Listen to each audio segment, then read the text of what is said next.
ওয়াহি ওয়া বারাকাতুহু। আপনারা কি ঘুমিয়ে পড়ছেন? আমি যে সালাম দিয়েছি শুনতে পেয়েছেন আপনারা? জবাব তো সবাই দেননি। আসসালামু আলাইকুম ওয়া রাহমাতুল্লাহি ওয়া বারাকাতুহু। نحمده ونستعينه ونستغفره ونعوذ بالله من شرور أنفسنا ومن سيئات أعمالنا. من يهد الله فلا مضل له ومن يضلله فلا هادي له. ونشهد أن لا إله إلا الله وحده لا شريك له. ونشهد أن سيدنا وحبيبنا ومولانا محمدا عبده ورسوله الذي أرسله بالحق بشيرا ونذيرا وداعيا إلى الله بإذنه وسراجا منيرا. فقد قال الله تعالى في كلامه المجيد وفرقانه الحميد: أعوذ بالله من الشيطان الرجيم. بسم الله الرحمن الرحيم. إن الله وملائكته يصلون على النبي يا أيها الذين آمنوا صلوا عليه وسلموا تسليما. شكر درود إبراهيم পড়ে। اللهم صل على محمد وعلى آل محمد كما صليت على إبراهيم وعلى آل إبراهيم إنك حميد مجيد.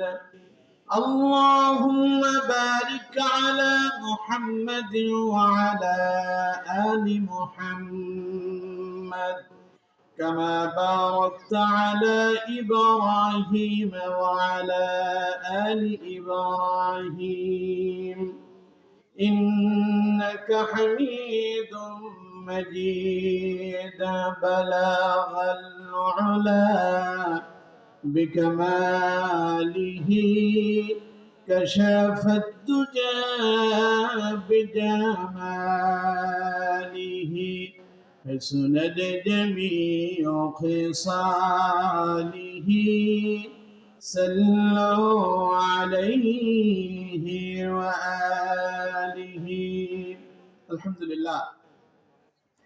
বাংলাদেশের ঐতিহ্যবাহী জেলা টাঙ্গাইল জেলার অন্তর্গত গাটাইল উপজেলাধীন খরাবর আদর্শ নুরানিয়া ও হাফিজিয়া মাদ্রাসা এবং গোরস্থানের যৌথ উদ্যোগে আয়োজিত আজকের দশম বার্ষিক ঐতিহাসিক ইসালে সওয়াব মাহফিলের সম্মানিত সুযোগ্য সভাপতি জনাব আলহাজ খালিদ শামস সাহেব আছেন তো তিনি, না?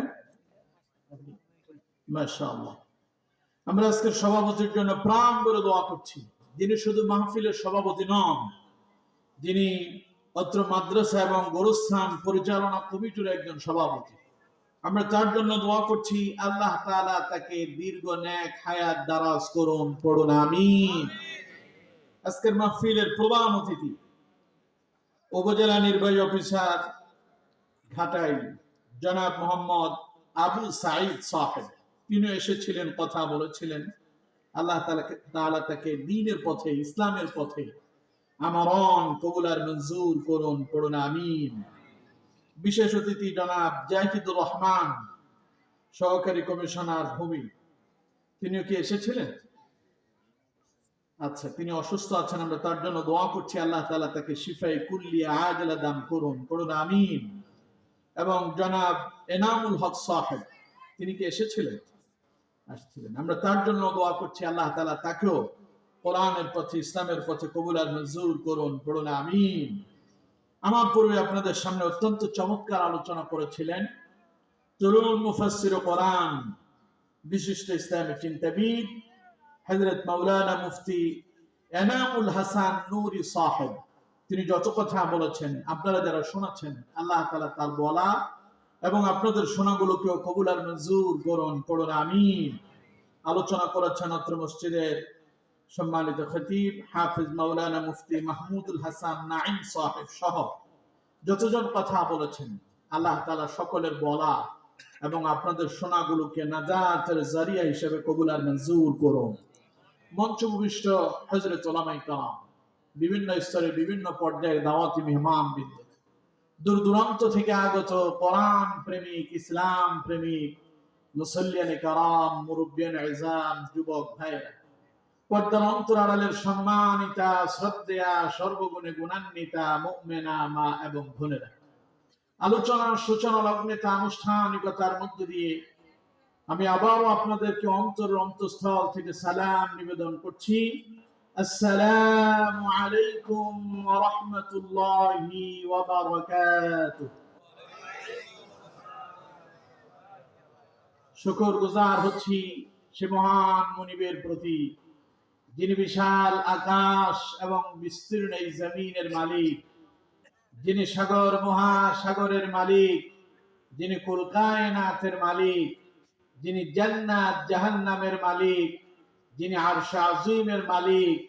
সে আমাদের রব, আমাদের মুনিব, আমাদের স্রষ্টা, যিনি আমাদেরকে হাজার ব্যস্ততা, হাজার ব্যাকুলতা থেকে বিরত করে এই গভীর রজনীতে শীতকে উপেক্ষা করে কোরআন কারীমের ময়দানে আমাদেরকে জামায়াতবদ্ধ হয়ে একত্রে এখানে বসে থাকার যিনি সুযোগ করে দিয়েছেন, আমাকে কিছু কথা বলার আর আপনাদেরকে শোনার জন্য যিনি তৌফিক দিয়েছেন, সে মহান মুনিবের প্রতি অন্তঃস্থল থেকে সুজুদ এবং শুকরগুজার হচ্ছে সকলে মুহাব্বতের সাথে পড়ছে আলহামদুলিল্লাহ।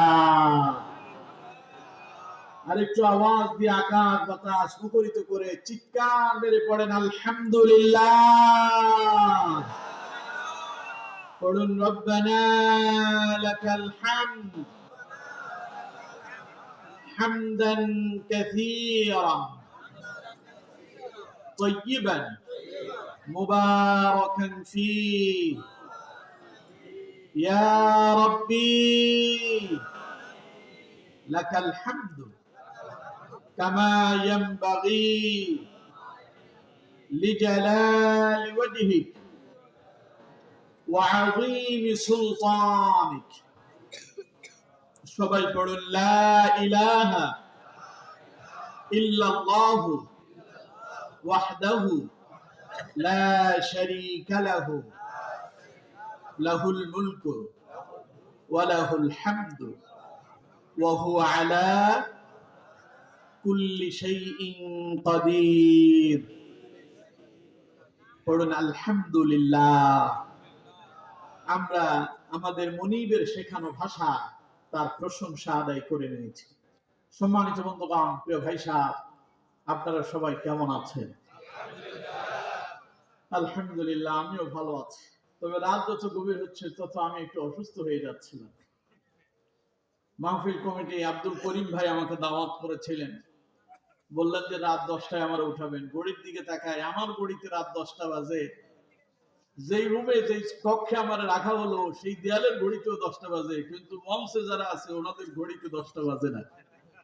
তাই আমি মনে মনে চিন্তা করতেছিলাম যে ঘড়ি মনে হয় এগুলো 2 ঘন্টা পিছিয়ে দেওয়া আছে। এখন বাজে রাত প্রায় 12টা, 2 মিনিট মনে হয় বাকি আছে। তো মাহফিল তো আপনাদের ছিল 25শে নভেম্বর, ঠিক কিনা? রাত 12টার পরে কি আর 25 তারিখ থাকবে? তাই তো মাহফিল হয়ে যাবে 26শে নভেম্বর। 2 দিন ব্যাপী হয়ে গেল নাকি? কথা পাই না, ঠিক কিনা? যদিও আমাদের ইচ্ছে ছিল আমরা 25 তারিখ পর্যন্ত কথা শুনবো, কিন্তু আল্লাহ চাইলেন যে না 26 তারিখও কিছুটা হোক। তবে 26 তারিখ যখন যাবে বেশি সময় কথা হবে না, কথা একটু কমই হবে, ঠিক কিনা? কারণ রাত গভীর করে ওয়াজই শুনলেন, ফজরের নামাজ পড়লেন না, তো লাভ কি হইল? গভীর রাত করে ওয়াজ মাহফিল করা, এটাতে আসলে বিশাল কোনো ফায়দা আছে বলে আমার মনে হয় না। আমরা এমন অনেকে আছি যারা 5 ওয়াক্ত নামাজ পড়ি, কিন্তু দেখা যাবে আজকে গভীর রাত করে ওয়াজ শুনে বাড়িতে যাওয়ার পরে আপনার হয়তো ফজর কাজা হইতে পারে। তো আজকের ফজর যদি আপনার কাজা হয়, মাহফিল কমিটিকে কিয়ামতের দিন আল্লাহর আদালতে জবাবদিহি করতে হবে। এজন্য আমি বিনয়ের সঙ্গে মাহফিল কমিটিদেরকে বলি, রাত 12টার আগেই আপনারা সব মাহফিলগুলো শেষ করার জন্য চেষ্টা করবেন। কারণ হচ্ছে সেটা ফরজে আইন, আদায় না করলে জবাবদিহি আছে। আজকে আপনি অসুস্থতার কারণে মাহফিলে আসতে পারেননি, গুনাহ হবে না। ব্যস্ততার কারণে আসতে পারেননি, গুনাহ হবে না। কিন্তু ইচ্ছাকৃত আপনি মাহফিল উপেক্ষা করেছেন, হয়তো এটার জন্য আল্লাহ আপনাকে পাকড়াও করতে পারেন। কিয়ামতের দিন এটার জন্য আফসোস করবেন, হায় হায় গেলাম না কেন, যদি যেতাম কিছু সময় যদি দ্বীনি নসিহত গুলো শুনতাম, হয়তো কিয়ামতের দিন এই উসিলায় আল্লাহ তাআলা আমাকে মাফ করে দিতেন, ঠিক না? কিন্তু বন্ধুগণ আমার, আসতে পারেননি ব্যস্ততার কারণে, আসতে পারেননি অসুস্থতার কারণে, অসুবিধা নাই, কিন্তু ফজরের নামাজ যদি অসুস্থতার কারণে বাদ দেন, মাফ হয়ে যাবে? অসুস্থ হন আর সুস্থ থাকেন, বিপদে থাকেন আর মুসিবতে থাকেন, নামাজ ছাড়া যাবে না। বরং আল্লাহ তাআলা বলছেন বিপদ এলে নামাজ বেশি করে পড়ো। কথা আমার না আল্লাহ? সবাই বলেন তো দেখি, আমার না আল্লাহ? কোরআন থেকে শুনুন, আল্লাহ রাব্বুল আলামিন বলছেন, ইয়া আইয়ুহাল্লাযীনা আমানুস্তাঈনু বিস-সাবরি ওয়াস-সালাহ ইন্নাল্লাহা মা'আস-সাবিরিন। আল্লাহ তাআলা বলছেন, ঈমানদারেরা, মুমিনেরা, বিপদ মুসিবত যখন চতুর্দিক থেকে তোমাদেরকে পাকড়াও করবে, আমানুস্তাঈনু, তখন আমার কাছে সাহায্য চাও, বিস-সাবরি ওয়াস-সালাহ, ধৈর্যের সাথে নামাজের মাধ্যমে। রোগ হয়েছে আপনার, অসুস্থতা হয়েছে, মারাত্মক বিপদে পড়লেন, মুসিবতে পড়ে গেলেন, শুধু ডাক্তারের কাছে যাবেন আর চিকিৎসা করবেন তা নয়। আল্লাহ পাক বললেন, আমার বান্দা, ওই রোগ থেকে তোমারে নিরাময় করার জন্য ওষুধ কিংবা ডাক্তার এটা একটা উসিলা মাত্র। আমি আল্লাহ যদি না চাই, পৃথিবীর কেউ তোমার সুস্থ বানাতে পারবে না। সুতরাং বান্দা, বিপদ আর মুসিবতে পড়লে পরে নামাজে দাঁড়ায় আমারে ডাকো। সুবহানাল্লাহ। তাহলে বিপদ আর মুসিবত আসলে নামাজ পড়ার জন্য আদেশ করলেন কে? চিল্লায় বলেন কে? তাহলে অসুস্থতার অজুহাত দিয়ে নামাজ ছাড়া যাবে না, বিপদ মুসিবতের অজুহাত দিয়ে নামাজ ছাড়া যাবে না। কিন্তু বন্ধুগণ আমার, বিপদ আর মুসিবতের কারণে মাহফিলে আসতে পারেন নাই, আল্লাহ ক্ষমা করে দিতে পারেন, ঠিক কিনা? এই জন্য যেহেতু সামনে ফজরের নামাজ, দীর্ঘ লম্বা সময় আলোচনা করা যাবে না, তো আমি চিন্তায় আছি যে কোন বিষয়ে কথা বলি। আজকে তো আপনাদের এখানে, আপনারা যারা এসেছেন আজকের এই মাহফিলে, আপনারা যারা এসেছেন, আপনারা কি চান যে সমগ্র বাংলাদেশের মানুষগুলো এইভাবে কোরআনের আলোচনা শুনুক? এটা কি আপনারা চান? সবাই বলেন চান। মানুষ দ্বীনি মুখী হোক, ইসলাম মুখী হোক, এটা কি আপনারা চান? আপনারা যদি না চাইতেন, এই কবিতা থেকে আপনারা বসে থাকতেন, আপনারা চিন্তা করতেন ইমামউদ্দিন মাসুদ থেকে আজকে এত কথা শোনার কি দরকার? আমার দেশে কেউ কেউ বলে ওয়াজ মাহফিল কি আমরা কম জানি, কোরআন কি আমরা কম জানি, এত ওয়াজ মাহফিল দিয়ে হবে কি? এরকম কথা আছে না নাই? কিন্তু বন্ধুগণ আমার, কোরআনে আল্লাহ তাআলা বলছেন, ওয়াযাক্কির ফাইন্নায যিকরা তানফাউল মুমিনিন। নবী আমার, মানুষদেরকে বারংবার আমার কথাগুলো স্মরণ করায় দেন, পড়েন সুবহানাল্লাহ। এই কোরআনের মাহফিল গুলো হয় বলে আপনারা দ্বীনি কথাগুলো শোনেন। আর দ্বীনের একটা কাজ হলো আদ্দিন ওয়ান নাসিহা, দ্বীনের কাজ হলো মানুষকে উপদেশ দেওয়া, মানুষদেরকে বুঝায় দেওয়া, দ্বীন সম্পর্কে জ্ঞান দেওয়া। তো সুতরাং আজ আমার দেশে মানুষজন কোরআনমুখী হচ্ছে, আবার কেউ কেউ এই মানুষগুলোকে কোরআন থেকে অন্যদিকে নিয়ে যাওয়ার জন্য নানাবিধ ষড়যন্ত্র চক্রান্ত করছে, ঠিক কিনা? দেখেন না এক বাউল আল্লাহ পাক সুবহানাহু ওয়া তাআলার ব্যাপারে একটা কটূক্তি করে বসলো, বলে তার ব্যাপারে যখন তাওহীদি মুসলিম জনতা ঐক্যবদ্ধভাবে এটার বিরুদ্ধে যখন আন্দোলন করলো, তখন সে বাউলদের পক্ষ নিয়ে কেউ কেউ বাংলাদেশে এখন বাউল গানের আয়োজন করতেছে, ঠিক কিনা? ওরা কোরআনকে স্তব্ধ করে দিয়ে, কোরআনের আলোচনাকে নিভায় দিয়ে ওরা বাউল গানগুলোকে সমাজে প্রতিষ্ঠা করার জন্য চেষ্টা করছে। আমরা তাদেরকে শোনা দিতে চাই, যারা আল্লাহর কোরআন, আল্লাহর দ্বীন, যারা ইসলাম, মুহাম্মদ সাল্লাল্লাহু আলাইহি ওয়াসাল্লামের আদর্শকে নিভায় দিয়া বাতিল, তাগুত, শয়তানের আদর্শকে সমাজে প্রতিষ্ঠা করতে চায়, ওদেরকে আল্লাহ রাস্তাবোধ করে ল্যাংটা করে ছেড়ে দেয়, ঠিক কিনা? এই বাংলাদেশ 90% মুসলমানের দেশ, এটা ওলি আল্লাহর দেশ, এটা শাহজালালের দেশ, এটা শাহপরানের দেশ, এটা খানজাহান আলীর বাংলাদেশ, পৃথিবীর দ্বিতীয়তম বৃহত্তর মুসলিম দেশ। এই দেশে কোরআনের কথা চলছে, এই দেশে কোরআনের কথা চলবে, এটা বন্ধ করে দেওয়ার দুঃসাহস কেউ দেখাতে পারে না, ঠিক কিনা? সুতরাং বন্ধুগণ আমার, মুসলমান হওয়ার পরেও কেউ কেউ নিজের বলে যে কয় যে আমি হিন্দু না মুসলমান না। আজকে শুনলাম এক নেতার বক্তব্য, সে আবার বলে যে লোকজন নাকি তার পাগল বলে, কই যে লোকজন আমার নাম দিয়েছে আমি নাকি ফজু পাগল। সে বলতেছে আমি হিন্দু না মুসলমান না। আমি বললাম তাইলে আপনি কি? যে পুরুষও না নারীও না তারে আমরা কি বলি? তাইলে বুঝা যায় যে আমি হিন্দু না মুসলমান না, ওলো হিজড়া, ঠিক কিনা? যেরকম বলে আমি হিন্দু না মুসলমান না, হিন্দু বললে তারে সিটাতে বোড়ানো হয়, আর মুসলিম বললে তারে দাপন কাপন করে কবরস্থ করা হয়, ঠিক কিনা? যেই বলে আমি হিন্দু না মুসলমান না, তার সে বললে তারে কি করা হবে?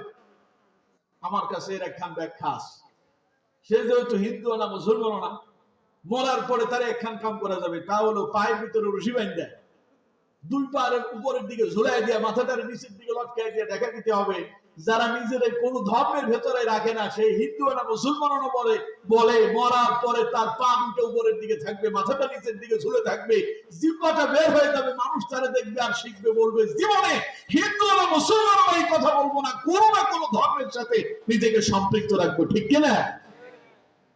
এমন কথাগুলো যখন নেতারা বলে, কর্মীরা ইমানের উপর ইস্তেকামত থাকাটা তাদের উপরে কঠিন হয়ে যায়, ঠিক কিনা? মানুষ চিন্তা করে যাও বলি কোন দিকে যাব।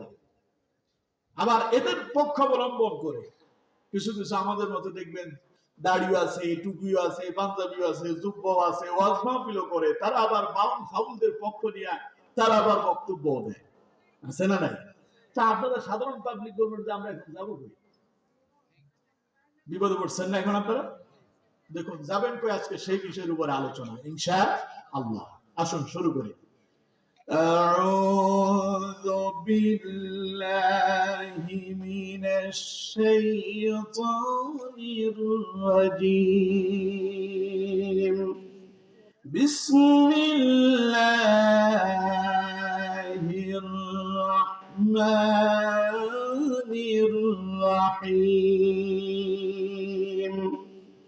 ولو أن أهل القرى آمنوا واتقوا لفتحنا عليهم بركات من السماء والأرض ولكن كذبوا فأخذناهم بما كانوا يكسبون صدق الله العظيم। সম্মানিত বন্ধুগণ, প্রিয় ভাই সাহেব, আমি আপনাদের সামনে কোরআন কারীমের অত্যন্ত গুরুত্বপূর্ণ একটি সূরা, সূরা আরাফ থেকে একটি আয়াত কারিমা তিলাওয়াত করেছি। আয়াত নাম্বার হলো 96। এই সূরাতে টোটাল আয়াত আছে 206টি। কোরআন কারীমের ক্রমিক নাম অনুযায়ী এটা হলো 7 নাম্বার সূরা। রাসূল কারীম সাল্লাল্লাহু আলাইহি ওয়াসাল্লামের মক্কার জিন্দেগিতে এই সূরাটি অবতীর্ণ হয়েছে বিদায় এটাকে মাক্কি সূরা বলা হয়। আমার বন্ধুগণ, প্রিয় ভাই সাহেব, এই আয়াত কারীমার ভিতরে আল্লাহ রাব্বুল আলামিন তার বান্দারা পৃথিবীতে শান্তিতে বসবাস করার জন্য আল্লাহর পক্ষ থেকে আসমান এবং জমিনে রিজিক প্রাপ্ত হওয়ার জন্য কি আমল করা প্রয়োজন আল্লাহ পাক সেই বিষয় সম্পর্কে এই আয়াতে কারিমার ভিতরে আল্লাহ পাক আলোচনা করেছেন। শুরুতে আমরা এই আয়াতে কারিমার সরল অনুবাদ শুনবো, তারপরে আমরা বিস্তারিত আলোচনা প্রবেশ করব ইনশাআল্লাহ। তবে আগেই বলেছি দীর্ঘ সময় আলোচনা করব না, আপনাদেরকে কষ্ট দেব না, শেষ পর্যন্ত থাকবেন তো ইনশাআল্লাহ? সবাই বলেন থাকবেন ইনশাআল্লাহ। আচ্ছা দেখি তো আমারে রেখে কারা কারা যাবেন, হাত তোলেন। মোটামুটি 5-6 জন পাওয়া গেছে, উনিও যাবেন। ভুল হয়ে গেছে, ভুল হয়ে গেছে। যাবেন না কেউ? থাকবেন সবাই। দেখি তো শেষ পর্যন্ত কারা কারা থাকবেন, 2 হাত তুলে আল্লাহর দেখা। লিল্লাহি তাকবীর, নারে তাকবীর। আল্লাহ আমাদের হাতগুলো কবুল করুন, বলুন আমিন। আমার বন্ধুগণ দেখুন আল্লাহ পাক কি বললেন। আল্লাহ রাব্বুল আলামিন বলছেন, ওয়ালাউ আন্না আহলাল কুরআন আমানু ওয়াত্তাকাউ লাফাতাহনা আলাইহিম বারাকাতিন মিনাস সামাই ওয়াল আরদ।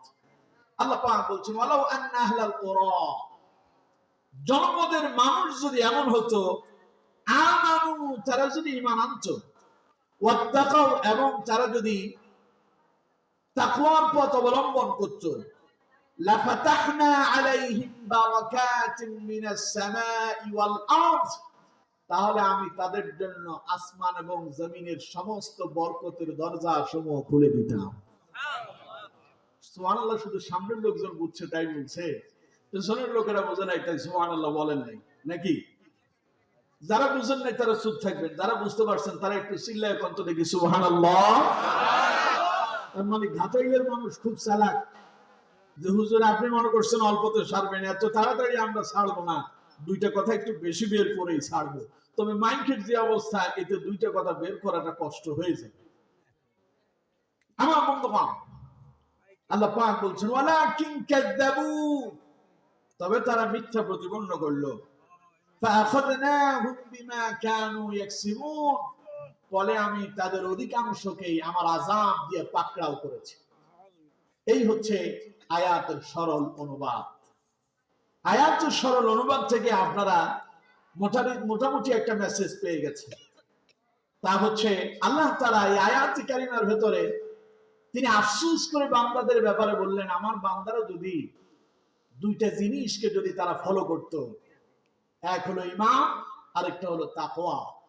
তারা ঈমান এবং তাকওয়া ভিত্তিক যদি জীবন পরিচালনা করত, তাহলে আমি তাদের জন্য আসমান এবং জমিনের সমস্ত বরকতের দরজা সমূহ খুলে দিতাম। সুবহানাল্লাহ। আমার বন্ধুগণ, সুতরাং আসমান এবং জমিনের বরকত সমূহের দরজা আবার কেমন? আসমান এবং জমিনের বরকতের দরজা আছে না নাই? আরো জোরে বলতে হবে, আছে না নাই? দেখুন আমার বন্ধুগণ, এই আসমান এবং জমিনের দরজা কখন খুলে দেওয়া হয়? আল্লাহ রাব্বুল আলামিন বলছেন, তানাজ্জালুল মালাইকাতু ওয়ার রূহু ফিহা বিইذনি রাব্বিহিম মিন কুল্লি আমরিন সালাম সালামুন হিয়া হাত্তা মাতলা'il ফাজর। পড়েন সুবহানাল্লাহ। এটা কোন সূরা? সূরা কদর। মাশাআল্লাহ। সূরা কদরের শেষের দিকে আল্লাহ তাআলা এই কথাটা বলেছেন। শুরুতে আল্লাহ তাআলা বলছেন, ইন্না আনজালনাহু ফি লাইলাতিল কদর, নিশ্চয়ই আমি একে লাইলাতুল কদরে অবতীর্ণ করেছি, অর্থাৎ কোরআনকে আমি লাইলাতুল কদরের রজনীতে অবতীর্ণ করেছি। ওয়া মা আদরাকা মা লাইলাতুল কদর, আমার নবী আপনি জানেন লাইলাতুল কদর কি? লাইলাতুল কদরি খায়রুম মিন আলফি শাহর, যা হচ্ছে 1000 মাসের চাইতেও শ্রেষ্ঠ। সুবহানাল্লাহ। তানাজ্জালুল মালাইকাতু ওয়ার রূহু ফীহা বিইذনি রাব্বিহিম মিন কুল্লি আমরিন সালাম। এই রাতে আমি আমার ফেরেশতাদের মধ্য থেকে জিব্রাইলকে অবতীর্ণ করি, যার মাধ্যমে অসংখ্য ফেরেশতাদেরকে তামাম পৃথিবীতে ছড়িয়ে ছিটিয়ে দেয়, যারা আসমান থেকে রহমতের বাড়ি দ্বারা নিয়ে পৃথিবীতে নাজিল হয়। সুবহানাল্লাহ। সালাম, শান্তি নিয়ে নাজিল হয়। হিয়া হাত্তা মাতলাইল ফাজর, যা একেবারে ফজর পর্যন্ত, সুবহ সাদিক পর্যন্ত থাকে। পড়েন সুবহানাল্লাহ। এই জন্য যেই রাতে কোরআন নাজিল হয়েছে সেই রাতের দাম কম না বেশি? সবাই বলতে হবে কম না বেশি? হাজার মাসের চাইতে শ্রেষ্ঠ বলা হয়েছে। হাজার মাসের একটা হিসাব করলে 83 বছর 4 মাস থেকে একটু বেশি হয়। এখন এমন অনেক মানুষ আছেন যারা 83 বছর হায়াতি পান, ঠিক না? এই যে তাফসীর জগতের একজন আলেম আজকে ইন্তেকাল করেছেন, মাওলানা নুরুল ইসলাম কাসেমী। এতদিন তারা নাম আলোচনা করতে গিয়ে মানুষ বলতো মাওলানা নুরুল ইসলাম কাসেমী হাফিজাহুল্লাহ। আজ থেকে তার নাম যখন উচ্চারণ হবে তখন হবে রাহিমাহুল্লাহ। আল্লাহ তার প্রতি রহম করুন, বলুন আমিন।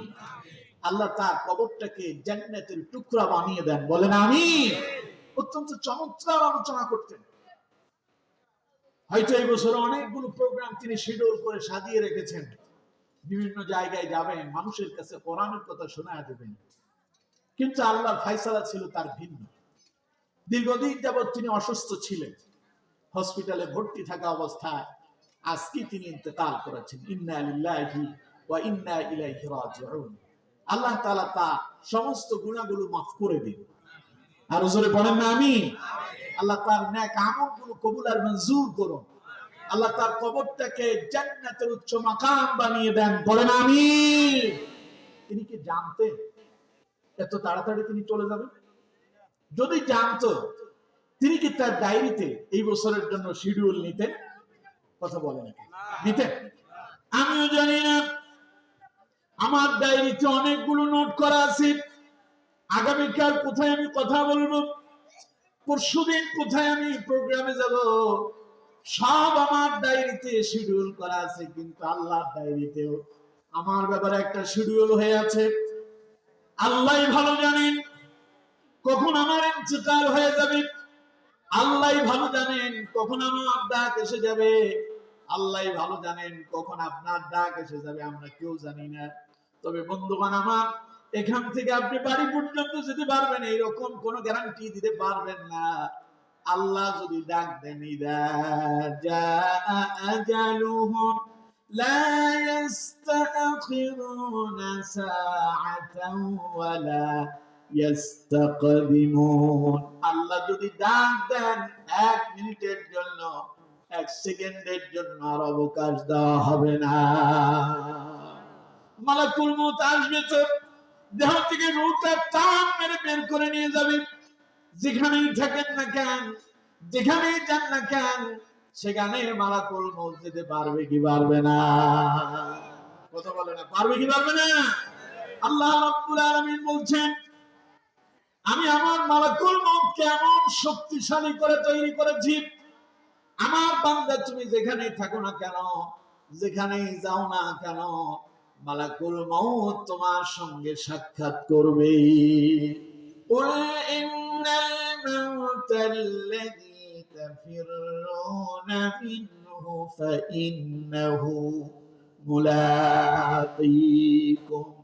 মরণ থেকে পালাও তুমি, মরণ তোমায় লইবে গিরি। যদিও সুদূর আকাশ পানে, লুকাও সেথায় লাগায় সিঁড়ি। মৃত্যু থেকে পালন করার জন্য যদি সুদূর আকাশ ও সিঁড়ি বেয়ে যদি পালিয়ে যেতে চান, সেখানেও বাঁচতে পারবেন না। মালাকুল মউত সেখানেও যাবে, আপনাকে ধরতে পারবে, ধরা সম্ভব, তার জন্য এটা মোটেও অসম্ভব নয়, ঠিক না? তো সুতরাং 83 বছর 4 মাস 10 দিন বেঁচে থাকাটা আমাদের পক্ষে অনেকের জন্য হয়তো আমাদের জীবনীতে আল্লাহ বরাদ্দই রাখেননি। কিন্তু লাইলাতুল কদরকে আল্লাহ এত দামি করলেন, বান্দা এক রাত ইবাদত করবে, আল্লাহ পাক 1000 মাসের চাইতে বেশি সওয়াব তারে দান করে দেয়। আর গোটা রাতে আসমান এবং জমিনের রহমতের দরজা সমূহ আল্লাহ পাক খুলে দেন। সুবহানাল্লাহ।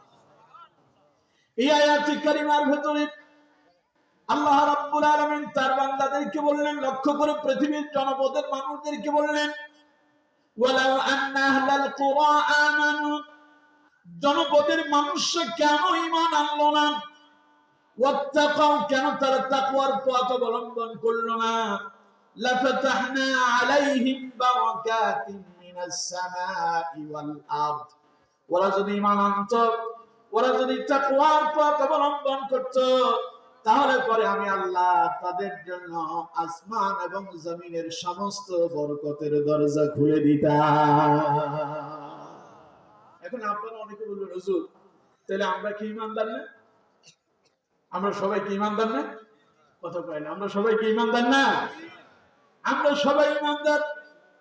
আপনারা জিজ্ঞাসা করি, ভাই আপনি কেমনে ঈমানদার? আপনি বলবেন, আমার বাপ মুসলমান তাই আমিও মুসলমান, আমার 14 পুরুষ মুসলমান ছিল তাই আমিও মুসলমান।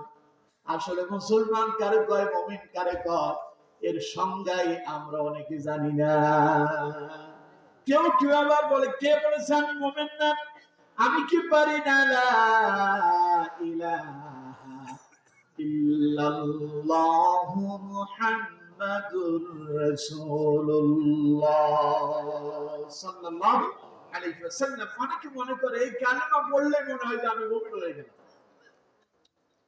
এই কালেমা পড়লে যদি মুমিন হতো, আপনার বাড়ির আশেপাশে যে সমস্ত হিন্দু সম্প্রদায়ের লোকেরা আছে, যে সমস্ত হিন্দু বাড়িগুলো আছে, সনাতন ধর্মাবলম্বী যারা আছে, ওদেরকেও জিজ্ঞাসা করেন, দেখবেন আপনার কালিমায়ে তয়্যিবা আপনার চাইতে সে আরো ভালোভাবে বলতে পারবে। আছে না নাই? কিন্তু বন্ধুগণ আমার, তাহলে আপনিও কালেমা পড়েন, তিনিও পড়েন। আপনি বলেন আমি কালেমা পড়লাম তাই আমি মুমিন হয়ে গেলাম, তিনি বলেন কালেমা পড়লাম কিন্তু আমি মুমিন হলাম না। তার মানে বোঝা যায় শুধু কালেমা পড়ার নাম মুমিন নয়, মুমিনের একখান সংজ্ঞা আছে। আছে না ভাই? তাহলে মুমিনের সংজ্ঞা কি তা আমাদেরকে জানতে হবে। ঈমানদার মানে শুধু কালেমা পড়ার নাম নয়, ঈমান হলো বিশ্বাস। ঈমান কি? সবাই বলেন ঈমান কি? ওই যে কালেমা মুখে উচ্চারণ করলেন, লা ইলাহা ইল্লাল্লাহ মুহাম্মাদুর রাসূলুল্লাহ, যে কালেমা মুখে উচ্চারণ করলেন সেই কালেমা অন্তরে বিশ্বাস করতে হবে। যে কালেমা অন্তরে বিশ্বাস করলেন সেই কালেমার উপরে আপনাকে ইস্তেকামত থেকে জীবন পরিচালনা করতে হবে, তাহলে পরে আপনি নিজেকে মুমিন বলে পরিচয় দিতে পারবেন। বুঝা যায় আমার কথা? বুঝতেছেন আপনারা? অসুবিধা হচ্ছে আপনাদের? তাহলে এবার বলেন বিশ্বাসটা কেমনে করবেন? শুধু কালেমা বিশ্বাস করলেন তা কিন্তু নয়। ঈমানের উপরে বিশ্বাস করার মানে হলো 7টা বিষয়ের উপরে দৃঢ়তার সঙ্গে বিশ্বাস করবে যারা, আল্লাহর ভাষায় ঈমানদার তারা। কয়টা? সবাই বলতে হবে কয়টা? যদি পারেন আমার সঙ্গে পড়েন, আমানতু বিল্লাহি ওয়া মালাইকাতিহি ওয়া কুতুবিহি ওয়া রুসুলিহি ওয়াল ইয়াউমিল আখির ওয়াল কদরি খাইরিহি ওয়া শাররিহি মিনাল্লাহি তাআলা ওয়াল বা'সি বা'দাল মাউত। কয়টা হলো? 7টা। এক নম্বর বিশ্বাস করতে হবে আমানতু বিল্লাহ, এক আল্লাহর উপর বিশ্বাস করতে হবে। দ্বিতীয় নম্বর ওয়া মালাইকাতিহি, আল্লাহর অসংখ্য গণিত ফেরেশতা আছে যা আমরা দেখি না। আমাদের সঙ্গে আল্লাহর ফেরেশতা আছে কিন্তু আমরা দেখি না, বিশ্বাস করি কি করি না? কথা বলেন, করেন কিনা? আপনার সঙ্গে আল্লাহ রাব্বুল আলামিন ডান কাঁধে একজন ফেরেশতা নিয়োজিত করলেন আর বাম কাঁধে একজন ফেরেশতা নিয়োজিত করে রেখেছেন। জীবনে ভালো আর মন্দ যা করতেছেন সব তারা লিপিবদ্ধ করে ফেলছে। কথা কার? চিৎকার মেরে বলেন কার? কোরআন থেকে শুনুন, আল্লাহ রাব্বুল আলামিন বলছেন, ওয়া ইন্না আলাইকুম লাহাফিযিন কিরামান কাতিবিনা ইয়ালামুনা মা তাফআলুন। বলেন আল্লাহু আকবার। আল্লাহ তাআলা বলছেন, আমার বান্দা, ওয়া ইন্না আলাইকুম লাহাফিযিন, আমি তোমাদের পেছনে দুইজন প্রহরী নিযুক্ত করে রেখেছি, সিকিউরিটি। দিনেও থাকে রাতেও থাকে। তুমি মনে করো না তুমি যখন রাতে ঘুমিয়ে যাও তারা ঘুমিয়ে যায়, বিষয়টা এমন নয়। আল্লাহ পাক বলেন, তোমার ডান কাঁধে একজন বাম কাঁধে একজন নিযুক্ত করেছি সিকিউরিটি হিসেবে। কিরামান কাতিবিন, তারা হলো সম্মানিত লিখক। ইয়ালামুনা মা তাফআলুন, জীবনে ভালো আর মন্দ যা করতেছো সব কিছু তারা নোট আর কোড করে লিপিবদ্ধ করে রেখেছে। এই যে মাহফিলে এলেন, এটা কি ভালো কাম করছেন না খারাপ কাম করছেন? সবাই বলেন ভালো না খারাপ? এই যে ভালো কাজটা করলেন, এই ভালো কাজটা করার সঙ্গে সঙ্গে ডান কাঁধের ফেরেশতা লিখে ফেলেছে, আল্লাহ তোমার বান্দা আব্দুল্লাহ, তোমার বান্দা আব্দুর রহমান, তোমার বান্দা সলিমউদ্দিন করিমউদ্দিন, তোমার বান্দা অমুক, সেই সারাক্ষণ কোরআনের মাহফিলে বসে বসে কোরআনের আলোচনা শুনেছে, আপনার পক্ষে ভালোটা রায় দিয়ে দিল। এই ভালো রায় যখন কিয়ামতের দিন আপনার সামনে উপস্থাপন করা হবে, সেই ভালো রায়টা দেখে আপনি হয়ে যাবেন আনন্দিত, খুশিতে আত্মহারা। সুবহানাল্লাহ। যারা কোরআনের মাহফিলে এলো না, গান বাজনা শুনতেছে, সিনেমা দেখতেছে, অশ্লীল মন্দ কাজ যারা করতেছে, ওই মন্দ কর্মকাণ্ড গুলো বাম কাদের ফেরেশতা লিপিবদ্ধ করেছেন, কোড করে রেখেছেন, নোট করে রেখেছেন। কিয়ামতের দিন যখন তাদেরকে তাদের আমল নামাগুলো দেখানো হবে, মন্দ আমলটা দেখার পরে চেহারা গুলো মলিন হয়ে যাবে, দুঃখে আর কষ্টে তাদের জীবনটা মনে হয় যেন বের হয়ে যাবে। পালানোর জন্য পথ খুঁজবে, কিন্তু পালানোর সেই দিন আর কোনো পথ খোলা থাকবে না। কথা কার? চিল্লায় বলেন কার? কোরআন থেকে শুনুন, আল্লাহ রাব্বুল আলামিন বলছেন, ووضع الكتاب فترى المجرمين مشفقين مما فيه ويقولون يا ويلتنا ما لهذا الكتاب لا يغادر صغيرة ولا كبيرة إلا أحصاها ووجدوا ما عملوا حاضرا ولا يظلم ربك أحدا। আমি যতগুলো কথা বলছি মাওলানা সাহেব আমার পাশে আছে, একটা কথাও নিজের বানানো বলছি না। মাহফিলের ময়দানে বসে গল্প গুজব করা, কিচ্ছা কাহিনী করা, বক্তা আমি চেষ্টা করি যতক্ষণ ময়দানে থাকি ততক্ষণ মানুষদেরকে আল্লাহ কোরআনের কিছু কথা শোনায়, যদি আল্লাহ যদি কবুল করেন একজন হইলেও তো হেদায়েত হইতে পারে, ঠিক কিনা? আমার বন্ধুগণ, যারা মন্দ কাজ করতেছেন, বাম কাদের ফেরেশতা নোট করতেছে, কোড করতেছে, লিপিবদ্ধ হয়ে যাচ্ছে।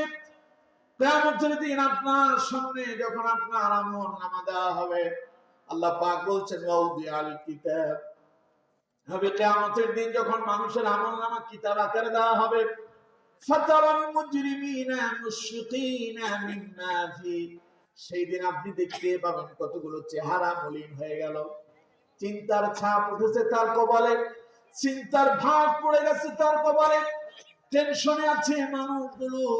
তারা নিজেদের আমলনামা দেখে তারা নিজেরাই আফসোস করে বলতেছে, ইয়া ওয়াইলাতানা মা লিহাযাল কিতাবি লা ইউগাদিরু সাগীরাতান ওয়ালা কাবীরাতান ইল্লা আহসাহা।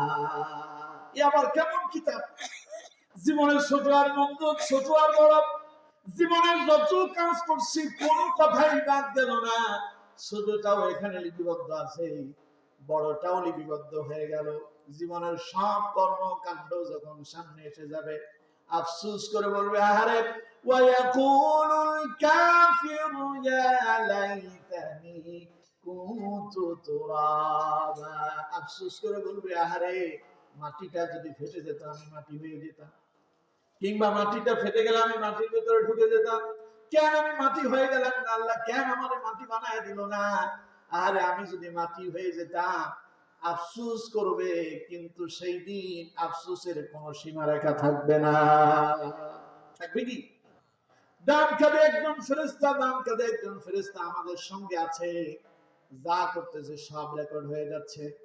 এইভাবে একজন দুইজন নয়, এই যে কোরআনের ময়দানে আপনারা বসে আছেন, নবীজির হাদিসের বর্ণনা অনুযায়ী রাসূলুল্লাহ বলেছেন, যেখানে কোরআনের আলোচনা হয় ওই কোরআনের মজলিসের চতুর্দিকে হাজার হাজার ফেরেশতা বেষ্টনী দিয়া সীসা ডালা প্রাচীরের মতো জমিন থেকে শুরু করে আসমান পর্যন্ত গোটা জায়গাটারে বেষ্টনী দিয়ে রাখে।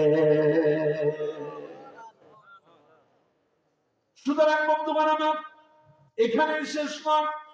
নবী করিম সাল্লাল্লাহু আলাইহি ওয়াসাল্লাম বলছেন আল্লাহর এত ফেরেশতা আছে। নবীজি বলেন, আমি যখন মেরাজে গেলাম, আসমানে ওঠার পরে আমি যখন সামনে আগাবো, আসমানের এমন 4 আঙ্গুল জায়গা পরিমাণ ফাঁকা নাই, গোটা আসমানটা আল্লাহর ফেরেশতায় পরিপূর্ণ হয়ে আছে। আমি দেখতে পেলাম কোন ফেরেশতা দাঁড়ায় দাঁড়ায় কিয়ামের মাধ্যমে আল্লাহর ইবাদত করতেছে, কেউ বা রুকুর হালতেই পড়ে পড়ে আল্লাহর তাসবিহ, আল্লাহর প্রশংসা করতেছে, কেউ বা সিজদার মাঝে পড়ে আল্লাহর প্রশংসা করতেছে, কেউ বা সুবহানাল্লাহর তাসবিহ পড়তেছে, কেউ বা আলহামদুলিল্লাহর তাসবিহ পড়তেছে, কেউ বা আল্লাহু আকবারের তাসবিহ পড়তেছে, কেউ বা লা ইলাহা ইল্লাল্লাহর তাসবিহ পড়তেছে। আর আরশে আজিমের চতুর্দিকে দেখতে পেলাম লক্ষ লক্ষ হাজার হাজার ফেরেশতা পড়তেছে সুবহান কুদ্দুসুন রব্বুনা ওয়া রব্বুল মালাইকাতি ওয়ার রূহ। চিল্লায় পড়েন আল্লাহু আকবার। সুতরাং বন্ধুগণ আমার, আল্লাহ রাব্বুল আলামিন অসংখ্য অগণিত ফেরেশতা তিনি তৈরি করেছেন, আর সেই ফেরেশতাদের ভিতরে শ্রেষ্ঠ কয়েকজন ফেরেশতা তিনি নিযুক্ত করলেন। 4 জন ফেরেশতাকে আল্লাহ তাআলা শ্রেষ্ঠত্ব দিলেন। একজনের নাম হযরত জিবরাইল আলাইহিস সালাম, যিনি সব নবীদের কাছে ওহী নিয়ে এসেছিলেন। আরেকজনের নাম হযরত মালাকুল মউত আজরাইল আলাইহিস সালাম, যিনি মানুষের মৃত্যুর সময় এসে দেহ থেকে রূহটা বের করে নিয়ে যান। আরেকজনের নাম হযরত মিকাইল আলাইহিস সালাম, যখন বৃষ্টির প্রয়োজন হয়, মানুষের পানির প্রয়োজন হয়, আসমান থেকে তিনি বৃষ্টি নাজিল করেন, আর মৃত জমিনটারে উর্বরের জন্য আল্লাহর অনুমতিতে তিনি সাহায্য করেন। সুবহানাল্লাহ। আর একজন ফেরেশতা আছে যার নাম হলো হযরত ইসরাফিল আলাইহিস সালাম। ইনার কাজ হলো, ইনি বসে আছেন, মুখের সামনে একটা বাঁশির মতো বিশাল একটা শিঙ্গা নিয়ে বসে আছেন। যেই দিন আল্লাহ রাব্বুল আলামিন বললেন, যেই দিন আল্লাহ পাক বলবেন ও ইসরাফিল শুরু করো, সঙ্গে সঙ্গে আল কারিআতু মাল কারিআতু ওয়া মা আদরাকা মাল কারিআ। আল্লাহ বলবেন ইসরাফিল শুরু করো, সিংহাটা সামনে নিয়ে বাঁশির মতো, এই যে মাইক ফিট করা আছে না, মাইক ফিট করা আছে তো, এগুলো নিচের দিকটা সরু, সামনের দিকটা সরানো, ঠিক না? তার বলে কি হয়, আওয়াজটা বের হয় সরু জায়গা দিয়া, কিন্তু সামনে গিয়া চতুর্দিকে ছড়িয়ে যায়। কথা বলছি এখানে আওয়াজ শোনা যাচ্ছে এখান থেকে 2-4-5 কিলোমিটার দূরে। হযরত ইসরাফিল আলাইহিস সালামের সামনে এরকম একটা সিংহা দেওয়া আছে। সিংহাটা মুখে নিয়ে তিনি এইভাবে আল্লাহর আরশে আজিমের দিকে তাকায় আছেন, তার আর কোনো কাজ নেই, তিনি এইভাবে তাকায় আছেন। কখন আল্লাহ বলবেন হ্যাঁ শুরু করো, আল্লাহর ওয়ার্ড আসবে, সঙ্গে সঙ্গে তিনি বাঁশিতে ফু দেবেন। কখন আল্লাহ বলবেন, এই জন্য তিনি অপেক্ষমান আছেন। পড়েন সুবহানাল্লাহ।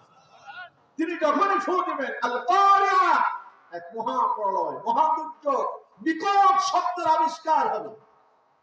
যখন সেই বিকট শব্দ শুরু হবে, তখনকার অবস্থা কেমন হবে? وحملت الأرض والجبال فدكتا دكة واحدة فيومئذ وقعت الواقعة والله أكبر। এই যে ভূমিকম্প হইল না গত 2-3 দিন আগে, আবিষ্কার হয়েছিল কোথা থেকে? নরসিংদী থেকে। এই যে ভূমিকম্পের আবিষ্কার হওয়ার পরে মোটামুটি বললো যে 48 ঘন্টার ভেতরে প্রায় 3-4 বার ভূমিকম্প হয়েছে। এই ভূমিকম্প কে দেয়? চিল্লায় বলেন কে? আর বিজ্ঞান বলে কয়েকটা টেকটনিক প্লেট, পৃথিবীটা একটা প্লেটের উপরে আছে, এই প্লেটটা যখন একটার সঙ্গে আরেকটা যখন ঘর্ষণ লাগে, ধাক্কা লাগে, তখন নাকি ভূমিকম্প। আল্লাহ কয় বিজ্ঞান আবিষ্কার করলো এটা, কিন্তু তারা মুহূর্তে দেখলো না এই টেকটনিক প্লেটে কে ধাক্কা দেয় তা তারা খুঁজে পায়নি। ঠিক কিনা? এই অদৃশ্য ধাক্কাটা যিনি লাগান তিনি কে? সবাই বলেন তিনি কে? এটা তো শুধু ধাক্কা নয়, এর চাইতে বিশাল এক ধাক্কা লাগবে। যেদিন ইসরাফিল আলাইহিস সালাম সিংহায় ফুৎকার দেবেন, তার ফুয়ের সঙ্গে সঙ্গে ওয়াহুমিলাতিল আরদু ওয়াল জিবাল ফাদুক্কাতা দাক্কাতান ওয়াহিদা, জমিনে এমন এক ধাক্কা লাগবে, জমিনের ভেতরে এমন এক ভূমিকম্প হবে, হযরত ইসরাফিল আলাইহিস সালাম সিংহায় ফুৎকার দেওয়ার সঙ্গে সঙ্গে এক ধাক্কার সাথে গোটা জমিনের পাহাড়গুলো সুদ্ধা জমিনটারে তিনি চূর্ণ বিচ্ছিন্ন করে দেবেন। তিনি কে? মুফাসসিরিনে কারাম বলেছেন ফাদুক্কাতা দাক্কাতান ওয়াহিদা, আল্লাহ পাক কেমন এক ধাক্কা দেবেন, ওই এক ধাক্কার সঙ্গেই পাহাড়টাকে জমিন সুদ্ধা পাহাড়টাকে আল্লাহ রাব্বুল আলামিন আসার মেরে উল্টো করে দেবে। ফায়াউমাইযি ওয়াকাআতিল ওয়াকিআ, মুহূর্তের ভেতরে সমগ্র পৃথিবীতে এক মহাপ্রলয়, মহাদুর্যোগ শুরু হয়ে যাবে। সে মহাপ্রলয়, মহাদুর্যোগ ধরার জন্য কত সেন্টিমিটার ছিল, কত মাত্রার ভূমিকম্প ছিল, সেটাকে ধারণ করার জন্য পৃথিবীর কোন যন্ত্র আর অবশিষ্ট থাকবে না, কোন স্যাটেলাইট থাকবে না, কোন টেলিভিশন থাকবে না। থাকবে কি করে? মানব দানব যা আছে মুহূর্তের ভেতরে সবগুলোকে তিনি চূর্ণ বিচ্ছিন্ন করে পৃথিবী থেকে বিদায় করে দেবেন। তিনি কে? সব যখন শেষ হয়ে যাবে যিনি থাকবেন তিনি কে? আল্লাহ। এবার কত সেই ফেরেশতা আছে না নাই? শিক্ষা দিয়ে বসে আছে একজন, আরেকজন বসে আছে, কখন আল্লাহ হুকুম দিবে আপনার জান কবজ করবে। আল্লাহ বলবেন সলামুদ্দিন মাহফিলের মাঝে আছে, ওরে বাড়িতে যাওয়ার সঙ্গে সঙ্গে জান কবজ করতে হবে। আল্লাহর ওয়াদা পাওয়ার দেরি, বাড়িতে যাওয়ার সাথে সাথে আপনার জান কবজ হতে দেরি হবে না।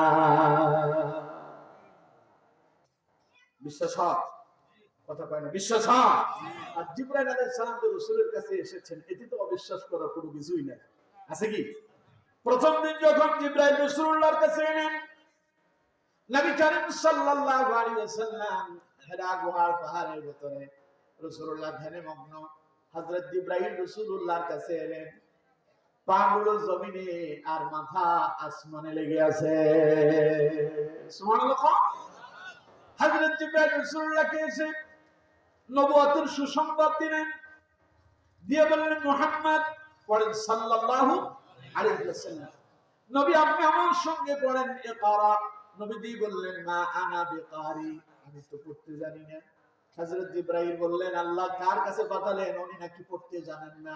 আল্লাহ কয় খবরদার জিবরাইল, জানো না তার সম্পর্কে, তারে তুমি বুকের সঙ্গে ধরে আলিঙ্গন করো যার ব্যাপারে এমন ধারণা করেছো। সুবহানাল্লাহ। আমরা যখন ঝগড়া লাগে দুইজনের সাথে, তখন আপনারা ঝগড়া মীমাংসা করতে গিয়ে কি করেন? দুইজনকে গোলাগুলি করায় দেন। জিবরাইল মনে মনে চিন্তা করতেছে আল্লাহ কেমন নবীর কাছে পাঠাইলো, নবী কয় পড়তে জানি না। আল্লাহ তো খবরদার জিবরাইল, জানো না আমার নবীর ব্যাপারে, তাড়াতাড়ি নবীর সঙ্গে আলিঙ্গন করো। হযরত জিবরাইল রাসূলুল্লাহকে বুকের সঙ্গে জড়ায় ধরলেন, ছেড়ে দিয়ে আবার বললেন ইকরা। নবী কয় মা আনা বিকারি, আমি পড়তে জানি না। মনে মনে আবার তেমন ধারণা এলো, আল্লাহ কয় তাড়াতাড়ি আমার রাসূলকে আলিঙ্গন করো। তিনবার এইভাবে হযরত জিবরাইল রাসূলুল্লাহকে আলিঙ্গন করলেন। তৃতীয়বার ছেড়ে দেওয়ার পরে এবার আল্লাহ পাক বললেন জিবরাইল কি নিয়ে আসছো পুরোটা বলো। হযরত জিবরাইল পড়া শুরু করলেন, ইকরা বিসমি রাব্বিকাল্লাযী খালাক খালাকাল ইনসানা মিন আলাক ইকরা ওয়া রাব্বুকাল আকরাম الذي علم بالقلم علم الإنسان ما لم يعلم পড়েন আল্লাহু আকবার। হযরত জিবরাইল আগে বললেন আলিফ কাফ রা, সাথে একটা হামজা আছে, ইকরা, আপনি পড়েন। নবীজি কয় মা না বিকারি, আমি পড়তে জানি না। আল্লাহ বললেন জিবরাইল আমার নবীকে আলিঙ্গন করো। তিনবার আলিঙ্গন করলেন, বুকের সঙ্গে জড়ায় ধরে ছেড়ে দিলেন। এবার চতুর্থবার হযরত জিবরাইলকে আল্লাহ বললেন সব একসাথে তিলাওয়াত করো। পাঁচটা আয়াত জিবরাইল নবীর সামনে তিলাওয়াত করলেন। এই পাঁচটা আয়াত রাসূলুল্লাহ একসঙ্গে তিলাওয়াত করলেন। পড়েন সুবহানাল্লাহ। সেই দিন জিবরাইলকে নবীজি প্রথমবার দেখলেন। বিশাল দেহটা, পাগুলো জমিনে আর মাথাটা আসমানে লেগে আছে। নবীজি বাড়িতে ফেরত গেলেন। হযরত খাদিজাতুল কুবরা রাদিয়াল্লাহু তাআলা আনহাকে ডেকে বললেন, খাদিজা, আমার মনে হয় আমার জীবন শেষ।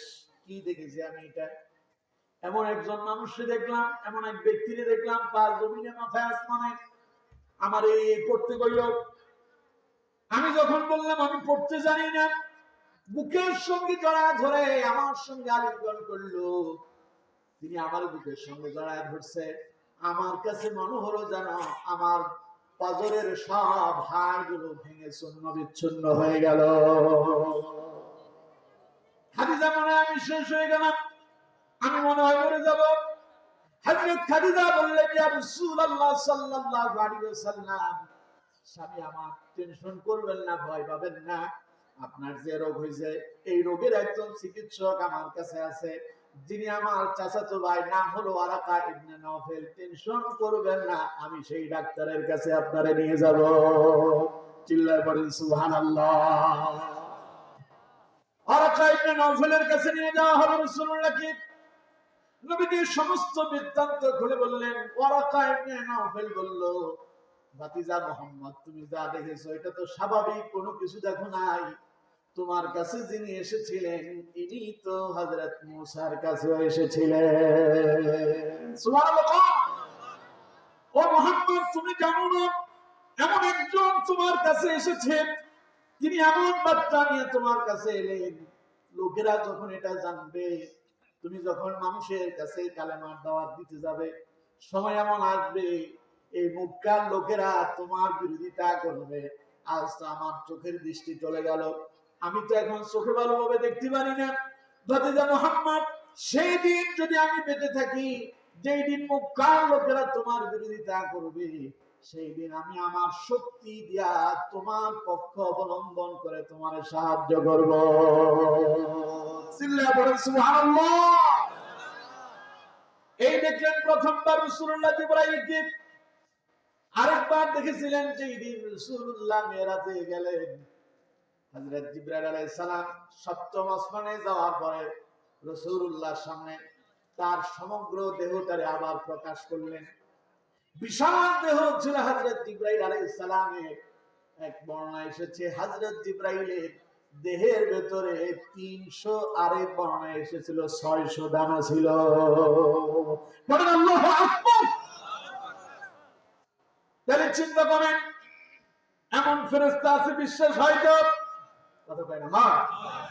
তা আমরা মনে করি আল্লাহ পাক বললেন আমানতু বিল্লাহ, আল্লাহর প্রতি ঈমান আনা, ওয়া মালাইকাতি, আল্লাহর ফেরেশতাদের প্রতি ঈমান আনা। ফেরেশতাদের প্রতি ঈমান আনা মানে হলো একজন ফেরেশতা আপনার জান কবজ করার জন্য বসে আছে। বিশ্বাস করো যে কোনো মুহূর্তে জান কবজ হয়ে যাবে।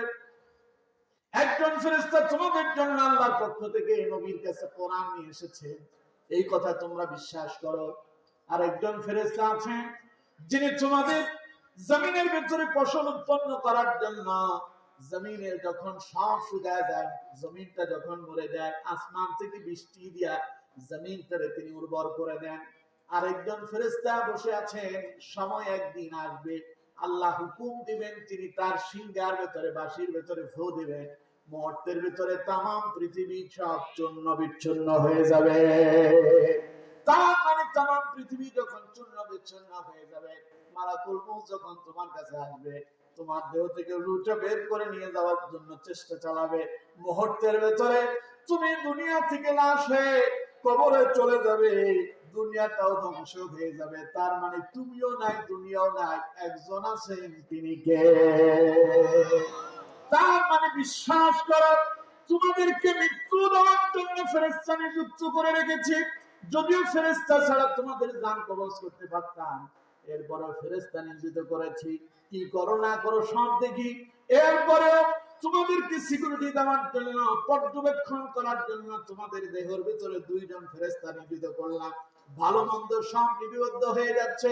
শুধু যে লিপিবদ্ধ হচ্ছে তা নয়, কিয়ামতের দিন এই সবগুলো আবার তোমাদের সামনে আমি আল্লাহ উপস্থাপন করে দেখা দেব। আল্লাহ পারবে কি পারবে না? সবাই বলেন পারবে কি পারবে না? তাইলে এক নম্বর আমানতু বিল্লাহ, ঈমান মানে আল্লাহর উপরে বিশ্বাস। দ্বিতীয় নাম্বার ওয়া মালাইকাতিহি, ঈমান মানে হলো আল্লাহর ফেরেশতাদের প্রতি বিশ্বাস। তিন নাম্বার ওয়া মালাইকাতিহি ওয়া কুতুবিহি, তিন নাম্বার আল্লাহর কিতাব সমূহের উপর বিশ্বাস। আল্লাহর কিতাব কি? সবাই বলেন আল্লাহর কিতাব কি? শুধু কোরআন নয়, কোরআন ছাড়া আরো আছে। কোরআন সহ 104টা। কোরআন সহ কয়টা? 104টা। সহিফা ছোট কিতাব হলো 100, আর বড় কিতাব 4টা। তাওরাত, জাবুর, ইনজিল, আর একটা নাম মহান গ্রন্থ আল কোরআন। এই কোরআন আসার পরে সবগুলো আল্লাহ তাআলা বললেন এগুলোর আর প্রয়োজন নাই। সেগুলোতে যত কথা ছিল সবগুলোকে কোট করে আল্লাহ পাক এই কোরআনের ভিতরে ঢুকায় দিয়েছেন। পড়েন সুবহানাল্লাহ। সুতরাং বন্ধুগণ আমার, আল্লাহ রাব্বুল আলামিন বলছেন ঈমান মানে হলো শুধু আল্লাহ আছেন বিশ্বাস করলে হবে না। আল্লাহ ফেরেশতা তৈরি করে রেখেছেন, নাজিল করছেন, তার প্রতি বিশ্বাস করতে হবে। আল্লাহ পাক কিতাব নাজিল করেছেন, তিনি তার নবীদের উপরে কিতাব দিয়েছেন। সর্বশেষ নবী মুহাম্মদ সাল্লাল্লাহু আলাইহি ওয়াসাল্লামের উপরে এই কোরআন যিনি নাজিল করলেন তিনি কে? চিল্লায়ে বলেন কে? তাহলে এবার এই কোরআনের সূরা ফাতিহার শুরুতে যে বিসমিল্লাহির রহমানির রহিম আছে, প্রথম হরফটা বা, শেষ করা হলো সূরা নাস দিয়া মিনাল জিন্নাতি ওয়ান নাস। তার মানে বা এবং নাস দুটোকে একত্রিত করলে একটা শব্দ দাঁড়ায়, তা হলো বাস। কি? সবাই বলেন কি? বাস। আর প্রয়োজন নাই। কোরআনের ওই সূরা ফাতিহার শুরুতে যে বিসমিল্লাহ দিয়া বা দিয়া শুরু হলো, মিনাল জিন্নাতি ওয়ান নাসের সিন দুটোকে একত্রিত করলে বাস হয়। তার মানে আল্লাহ পাক বলছেন পৃথিবীর মানুষেরা জীবনটারে যদি কল্যাণ দিয়ে সাজাতে চাও, আমার এই কোরআনের অনুসরণ করো, গোটা জীবন হবে কল্যাণময়। ঠিক না? সুতরাং বন্ধুগণ আমার, দুর্ভাগ্য আজকে এই জায়গায় আমরা মনে করি শুধু কোরআন এসেছে পড়ার জন্য, কোরআন এসেছে শুধু নামাজ পড়ার জন্য, কোরআন এসেছে শুধু মাওলানা সাহেবরাই কোরআন পড়বে আর আমাদেরকে বুঝাবে। এই জন্য আমরা অনেকে মনে করি কোরআনে কোনো রাজনীতি নাই, কোরআনে সমাজনীতি নাই, কোরআনে অর্থনীতি নাই। আছে না নাই? সবাই বলেন আছে না নাই? সমাজ কিভাবে পরিচালনা হবে, রাষ্ট্র কিভাবে পরিচালনা করবেন, আপনার অর্থ ব্যবস্থা কেমন হবে, আপনার ব্যবসা নীতি কেমন হবে, সমাজ নীতি কেমন হবে, পরিবার নীতি কেমন হবে, এমন কোনো কথা নাই যে কথা আল্লাহ কোরআনে তুলে ধরেন নাই। চিল্লায় পড়েন সুবহানাল্লাহ। দেখুন ব্যবসা কেমন হবে, কোরআনে আল্লাহ পাক বলছেন ওয়া আহাল্লাল্লাহুল বাই'a ওয়া হারামার রিবা। আল্লাহ পাক বলছেন ব্যবসা করো, ব্যবসাটা তোমাদের জন্য হালাল করলাম, তবে ব্যবসার সঙ্গে সুদ মিশ্রিত করো না। সুদকে আমি করলাম হারাম। তার মানে ব্যবসা কিভাবে হবে কোরআনে আছে না নাই? কথা কয় না আছে না নাই? রাষ্ট্র কেমন হবে আল্লাহ কোরআনে বলছেন আল্লাযীনা ইন মাক্কান্নাহুম ফিল আরদি আকামুস সালাতা ওয়া আতাউয যাকাত ওয়া আমারু বিল মা'রুফি ওয়া নাহাউ আনিল মুনকার ওয়ালিল্লাহি আকিবাতুল يوقنون আল্লাহ পাক বলছেন আল্লাযীনা ইম্মাক্কানাহুম ফিল আরদ, আমি যদি মুমিনদেরকে এই রাষ্ট্রের ক্ষমতা দেই, আকামুস সালাত, তাহলে তাদের প্রথম দায়িত্ব হলো সমাজে আর রাষ্ট্রের ভেতরে তারা নামাজ কায়েম করবে। কথা পায় না, কথা রাষ্ট্রে আজকে কি নামাজ কায়েম আছে? কথা বলেন না কেন আছে? রাষ্ট্রে যদি নামাজ কায়েম হতো, রাষ্ট্র সুদখোর থাকতো না, ঘুষখোর থাকতো না, জানাকার থাকতো না, স্বাধীনতার এই 54 বছরে এই রাষ্ট্র বারবার দুর্নীতিতে চ্যাম্পিয়ন হতো না। কারণ নামাজ হচ্ছে এমন এক ইবাদত যা মানুষদেরকে জাগতিক সকল প্রকারের পাপাচার থেকে বিরত রাখে। কথা কি আমার না? আল্লাহ কোরআন থেকে শুনুন, আল্লাহ রাব্বুল আলামিন বলছেন ইন্নাস সালাতা তানহা আনিল ফাহশাই ওয়াল মুনকার। আল্লাহ পাক বলছেন নিশ্চয়ই নামাজ হলো এমন একটি ইবাদত যা মানুষদেরকে জাগতিক সকল প্রকারের পাপাচার থেকে বিরত রাখে। তার মানে রাষ্ট্রে যদি নামাজ কায়েম হতো, রাষ্ট্রপ্রধান যিনি হতেন, তিনি হতেন দেশের জাতীয় মসজিদ বাইতুল মুকাররমের ইমাম, তিনি হতেন জাতীয় ঈদগাহের, তিনি হতেন ঈদগাহের খতিব, যিনি আপনার বিচারালয় যিনি পরিচালনা করেন, হাইকোর্ট বলেন, জজ কোর্ট বলেন, সুপ্রিম কোর্ট বলেন, প্রধান বিচারপতি যারা হতেন তারা হতেন সেখানকার ইমাম। এরপরে আমার দেশে যে সমস্ত থানাগুলো আছে, থানার যে সমস্ত ওসি সাহেবরা আছেন তারা হতেন থানার ইমাম। এইভাবে যদি সব সেক্টরে যদি বড় বড় নেতারা যদি ইমামতি করত, ওই বড় বড় নেতারা ইমামতি করার কারণে ঘুষ আর দুর্নীতিতে তারা কখনো ঢুকতে পারত না। ঠিক না? আপনি একজন মসজিদের ইমাম সাহেব দেখেন, ইমাম সাহেব মসজিদে নামাজ ইমামতি করেন, কিন্তু তিনি আবার ঘুষও খান, সুদের সাথে সম্পর্ক রাখেন। এরকম ইমাম সাহেব আছে নাকি? আর যদি এরকম ইমাম সাহেব যদি থাকেও, আপনি তার পিছনে নামাজ পড়বেন নাকি? সেই ইমামরে আপনার মসজিদে বেতন দিয়ে রাখবেন নাকি? কথা কয় না, রাখবেন? ইমাম সাহেব সুদ খায়, ঘুষ খায়, ইমাম সাহেব টেবিলের নিচ দিয়ে পয়সা নেন। এমন ইমাম যদি আপনার মসজিদের ইমাম হয়, আপনি বলবেন সভাপতি যদি তার পক্ষে থাকে, সেক্রেটারি তার পক্ষে থাকে, আমি সেই মসজিদে যাব না, ইমামের পেছনে নামাজ পড়ব না। ঠিক কিনা? এইভাবে যদি রাষ্ট্রের প্রধান জায়গায় যদি রাষ্ট্রের প্রধান নেতারা যদি ইমামতি করতে পারতেন, তারা যদি নামাজ কায়েম করতে পারতেন, তাদের কর্মীরা তাদের পেছনে ইক্তেদা করতো, নেতা ইমামতি করতো, পেছনে তাদের কর্মীরা দাঁড়িয়ে যেত, নেতা হয়ে যেত আল্লাহর ওলি, আর কর্মীরাও আল্লাহর ওলি হয়ে যেত। ঠিক কিনা? স্বাধীনতার 54 বছরে এমন নেতা আমরা বানালাম, নেতা হলো দুর্নীতিতে চ্যাম্পিয়ন, নেতা চুরি করে রাষ্ট্রের টাকা, আর তার কর্মীরা চুরি করে মানুষের গোয়াল ঘরের গরু আর ছাগল গুলা। ঠিক কিনা? ওরা কয় যে আমরা রাষ্ট্রের ওই টাকা খাবো কেমনে, সেই পর্যন্ত যাইতে পারবো না, তাই আমাদের সামনে হাঁসের খড়া, মুরগির খড়া, এরপরে গরুর গোয়াল আর ছাগলের গোয়াল যা আছে ওইগুলো থেকে যে ব্যাপারে সিস্টেম মোতাবেক টেনে টেনে খেয়ে নেবো, মানুষের সম্পদ গুলো আত্মসাৎ করবো। আপনি বাড়ি বানাবেন, উনি এসে দাঁড়ায় থেকে বলবে আমার রাস্তা বানানোর জন্য 2 লাখ টাকা দিতে হবে, আমার ছেলে মেলে আছে, ওই ছেলে মেলে কর্মীদেরকে খাওয়াইতে হবে, এখানে মাটি ফালাইলেও টাকা দিতে হবে, বিপদ পড়ে তবে আপনি ট্যাক্স দিতে হবে। ওদের নাম হলো সাদা, আর ওদের না দিয়ে আপনিও শান্তিতে থাকতে পারবেন না। বিপদ পড়ে এমন নেতারে আপনি নিজের নেতা বানাবেন, ওর জন্য আপনাকে সাদা দিয়ে নিজের বাড়িঘর তৈরি করা লাগতেছে। ঠিক না? দুর্ভাগ্য আপনার, কারণ আপনি সঠিক নেতা নির্বাচন করতে পারেননি। ওই নেতার দোষ না, দোষ আপনার। আপনারা ইচ্ছে করলে এখানে তাইরি সাহেবকে নিয়ে আসতে পারতেন না? কথা বলেন, পারতেন না? দেখতেন তিনি কি সুন্দর কইরা ধাক্কা লাগে, বসেন বসেন, বইসা যান, এই জালালি, কি সুন্দর লাগতো আপনাদের কাছে, খুব মজা লাগতো। হয়তো মানুষজনের উপস্থিতি আরো বেশি হইতো, কিন্তু ফায়দাটা কি হইতো? এজন্য সঠিক জায়গায় সঠিক লোক নিযুক্ত করতে হবে। মসজিদের ইমাম সাহেব যখন নিযুক্ত করেন, সভাপতি সাহেব জিজ্ঞাসা করে হুজুর আপনার পড়ালেখা কতদূর? মাওলানা সাহেব বললেন আমি দাওরা পাস।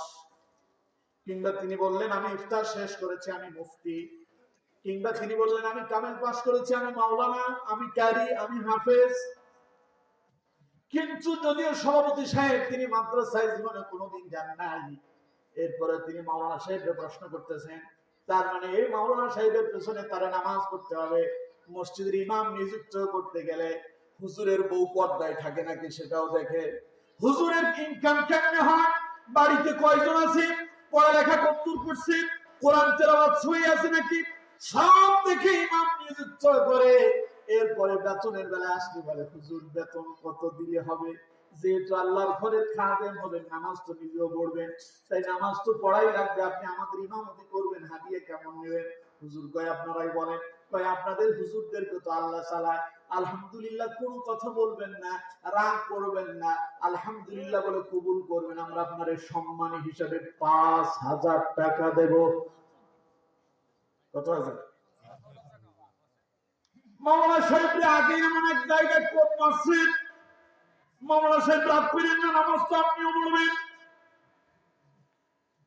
মাওলানা সাহেব চিন্তা করলো এখন তাদের সঙ্গে কিভাবে বাক বিতণ্ড করবো। মাওলানা সাহেব বলে যে কি আর করার আছে, আচ্ছা ঠিক আছে আপনাদের যেমনটা মনে হয়, কিন্তু সভাপতি সাহেবের মাসে 50,000 টাকা বেতন, এরপরেও সংসার ভালোভাবে চলে না, কিন্তু ইমাম সাহেবের 5,000 টাকা, সভাপতি সাহেবের বিকালের নাস্তার পয়সাও না, ঠিক কিনা? এই জন্য মাঝে মধ্যে এমন মসজিদে এমন ইমাম নিযুক্ত হয়, ইমাম চিন্তা করে 5,000 টাকা বেতন, যদি আমার কোনো কথা সভাপতির বিপক্ষে চলে যায়, কোনো কথা সেক্রেটারির বিপক্ষে চলে যায়, ক্যাশিয়ারের বিপক্ষে চলে যায়, এই ভয়ে তিনি মসজিদে কোরআনের হক কথাও বলে না। তিনি চিন্তা করেন সবাই খুশি রাখতে হবে, চাকরি ঠিক রাখতে হবে, নাইলে যে 5,000 টাকা পাই সেটাও চলে যায়। চিন্তা করেন 5,000 টাকার বেতনের একজন ইমাম সাহেব পরীক্ষা কতটা হলো, এমন একজন ইমাম নিযুক্ত করলেন, ইমামের কোরআন তিলাওয়াত সই আছে নাকি দেখলেন, পড়াশোনা কদ্দুর সব দেখলেন, কিন্তু যিনি রাষ্ট্র পরিচালনা করবেন, যিনি আপনাদের সমাজের পরিচালনা করবেন, ইমাম সাহেব শুধু মসজিদে ঢুইকা আল্লাহু আকবার বলে 5 মিনিট আপনাদের নেতাগিরি করে, কিন্তু এই 5 মিনিটের নেতাগিরি ইমাম যদি রুকুতে না যায়, আপনি যদি বলেন যে ইমামের রুকু দেয় না কেন, আমি তাড়াতাড়ি রুকুতে যাব, আমার বাড়িতে কাজ আছে, আল্লাহু আকবার, নামাজ হবে নাকি? কথা কয় না, নামাজ হবে? যদিও ইমাম আপনার কাছে 5,000 টাকা বেতনের ইমাম, ওই ইমামের আগে রুকুতে গেলে আপনার নামাজ হবে না, কিন্তু রাষ্ট্রে এমন একজন ইমাম বানালেন, ওই ইমামটা রাষ্ট্র পরিচালনা করবে কেমনে, সেই তো মনে মনে চিন্তা করে কিভাবে রাষ্ট্রটা আত্মসাৎ করা যায়, কিভাবে পকেটে ঢুকানো যায়, সেই চিন্তায় ব্যস্ত থাকে। মসজিদের ইমাম 5 মিনিটের জন্য নিযুক্ত করতে গিয়া কত কিছু দেখেছে, কিন্তু রাষ্ট্রের নেতা নিযুক্ত করতে গিয়া কি দেখলেন? কিয়ামতের দিন আল্লাহ যদি পাকড়াও করে জবাব দিতে পারবেন নাকি? কথা কোন জবাব দেওয়া যাবে? এই জন্য নেতা হবে যার চরিত্রের ভিতরে আল্লাহ এবং তার রাসূলের আদর্শ থাকবে, যিনি আল্লাহ এবং তার রাসূলের আদর্শ দিয়ে জীবন পরিচালনা করবেন, রাষ্ট্রে যিনি আল্লাহর কোরআন দিয়া রাসূলুল্লাহর সুন্নাহ পদ্ধতি দিয়া যারা রাষ্ট্র পরিচালনা করবে, আমরাও তাদেরকে ইমাম হিসাবে, নেতা হিসাবে নিযুক্ত করতে আমাদের কোনো অসুবিধা নাই, ঠিক কিনা? সুতরাং বন্ধুগণ আমার, কোরআন হচ্ছে এমন এক কিতাব, শুধু কোরআন চারে আল্লাহর কিতাব বলে বিশ্বাস করলেই হবে না। মাওলানা সাহেব কোরআন দিয়ে নামাজ পড়ছে, খুব মজা লাগছে, কিন্তু কোরআনে যে আল্লাহ রাষ্ট্র পরিচালনার কথা বললেন, সেই কথা বললেই বলে হুজুর রাজনীতি করে। এই জাতের আছে না নাই? অথচ আল্লাহ পাক বলছেন কোরআন দিয়ে রাষ্ট্র পরিচালনা করার কথা, আল্লাযীনা ইম্মাক্কানাহুম ফিল আরদ, আমি যদি তাদেরকে ক্ষমতা দেই, জমিনে রাজত্ব দেই, আকামুস সালাত, তাদের প্রথম নাম্বার কাজ হবে তারা রাষ্ট্রে নামাজ কায়েম করবে, ওয়া আতাউজ যাকাত, দ্বিতীয় নাম্বার তারা যাকাত প্রতিষ্ঠা করবে। যাকাত তো আমার দেশে দেয় পয়সাওয়ালারা, লুঙ্গি দেয়, গামছা দেয়, মহিলাদেরকে শাড়ি দেয়, আছে না এরকম? শাড়ি, যাকাতের শাড়িও আলাদা বাজারে পাওয়া যায়, যাকাতের শাড়ি বললে দেখবেন একেবারে বস্তা বান্ধিয়ে দেয়, আর আপনাদের টাঙ্গাইল তো হলো শাড়ির জন্য বিখ্যাত, ঠিক না? আছে না এরকম? আমার বন্ধুগণ, যাকাতের শাড়িও আলাদা, লুঙ্গিও আলাদা।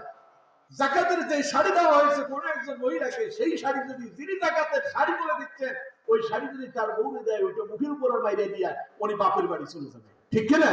ওরা তো সংসারে জীবনে করবো না, এই শাড়ি কি করে তোর হাতে উঠলো, আমার জন্য নিয়ে এলি। অথচ রাসূলুল্লাহ বলেছেন, মুমিন হলো সেই ব্যক্তি নিজের জন্য যা পছন্দ করবে, তার অপর মুমিন ভাইয়ের জন্য তা পছন্দ করবে। তিনি এমন এক লুঙ্গি দিলেন যে লুঙ্গির চাইতে মশারি আরো ভালো, ঠিক না? যাকাতের জন্য এগুলো দেওয়া যাবে। ইসলাম যদি ক্ষমতায় আসে, আল্লাহর কোরআন বলছে তারা যাকাত ভিত্তিক অর্থ ব্যবস্থা চালু করবে। যতজন যাকাত দিতে পারবে, মনে করেন আপনাদের এই এলাকার ভিতরে যাকাত দিতে পারে 50 জন, এই 50 জনের সবগুলো যাকাতের টাকা এক জায়গায় একসাথে করা হবে। এরপরে এই এলাকার ভেতরে দরিদ্র আছে কতজন, এদেরকে স্বাবলম্বী করার জন্য ওদেরকে লুঙ্গি আর শাড়ি আর গামছা দিলে কাম হবে। এবার হিসাব করেন, 50 জন যাকাত দেয়, এখানে 100 জন গরিব মানুষ আছে। এই 100 জন গরিব মানুষ যেন আর কষ্ট করতে না হয়, 50 জনের সবগুলো টাকা একসাথে করার পরে দেখা গেল 50 লক্ষ টাকা হলো। এই 50 লক্ষ টাকা এবার 100 জনের ভেতরে ভাগ করা হবে। কেমনে দেবে? একজনের জিজ্ঞাসা করা হবে, তুমি কি করলে মনে হয় তুমি ভালোভাবে চলতে পারবো? ও বললো যে আমি চায়ের দোকান করে মনে হয় চলতে পারবো। ঠিক আছে, 50,000 টাকার ভেতরে তার জন্য একটা চায়ের দোকান ভাড়া করে দিয়ে, তারে চায়ের কেটলি বলেন, চায়ের কাপ বলেন, ফ্রিজ বলেন, দোকানের যা আছে 50,000 টাকা দিয়ে এটা ভাড়া দিল, এটা করে তুমি খাও, আর মানুষের কাছে হাত পাততে হবে না। এই লোকটা চা বিক্রি করে সারা বছর তার সংসার চলবে, ছেলেও খাবে, মেয়েও খাবে, সংসারে চলবে, মানুষের কাছে আর হাত পাততে হবে না। এই লোকটা স্বাবলম্বী হয়ে যাবে, ঠিক না? আরেকজনের জিজ্ঞাসা করলো, তুমি কিভাবে চলতে পারবো? ও কই যে আমার একটা রিক্সা চলে। তারে একটা অটো রিক্সা কিনে দেওয়া হলো, 50,000 টাকা 60,000 টাকা দিয়ে একটা অটো রিক্সা পেলো। সে ওইটা চালায়, তার ওই যে আপনি তারে একখান শাড়ি দিলেন, লুঙ্গি দিলেন, একবেলা পরার পরে শেষ। কিন্তু যখন তারে একটা রিক্সা কিনে দিলেন, ওই রিক্সা কেনার পরে ওই রিক্সা চালায় তার মেয়েটারও পড়ালেখা করালো, ছেলেটারও মানুষ বানালো, নিজেও খাইলো, বউ খাইলো, পরিবারটা সুন্দরভাবে স্বাচ্ছন্দ্যভাবে চলে যাবে। এরপরে আবার সে এই রিক্সা চালায় মানুষের কাছে আর হাত পাততে হবে না, এইভাবে তার সংসার চলবে, সে স্বাবলম্বী হয়ে যাবে, ঠিক না? আমি তোমাকে জিজ্ঞাসা করলো, তোমার কিভাবে হইলে তুমি চলতে পারবা? সে বললো যে আমার একটা ভ্যান গাড়ি কিনে দেন। ওটা ভ্যান গাড়ি কিনে দেওয়া হলো। একজন মহিলা আছে এরকম দরিদ্র অভাবী, স্বামী ইন্তেকাল করেছে, বিধবা নারী, তারে জিজ্ঞাসা করলো তুমি কিভাবে চলতে পারবা? ও বললো যে আমার একটা সেলাই মেশিন কিনে দিলে মনে হয় ওইটা দিয়ে আমি সেলাই টেলাই করে চলতে পারবো। ওরা একটা সেলাই মেশিন কিনে দেওয়া হলো, পাশাপাশি আরো আসবাবপত্র কিছু কাপড় কিনে দিয়ে তার বলা হলো এগুলো তুমি সেলাই করবা, বাজারে বিক্রি করবা। সেও স্বাবলম্বী হয়ে গেল, মানুষের কাছে আর হাত পাততে হলো না। যদি ইসলাম যদি ক্ষমতায় আসে, আল্লাহ তাআলা বলছেন ইসলামী রাষ্ট্র ক্ষমতায় যারা থাকবে ওদের দায়িত্ব হলো এইভাবে যাকাত ভিত্তিক অর্থ ব্যবস্থা চালু করবে। এইভাবে যদি প্রত্যেক গ্রামে গ্রামে যাকাতগুলো সঠিকভাবে বন্টন হয়, আপনার এলাকার মানুষ আর আপনার কাছে হাত পাততে হবে না। আপনি যাকাত দেওয়ার জন্য গরিব দুঃখী খুঁজেই পাবেন না, ঠিক না?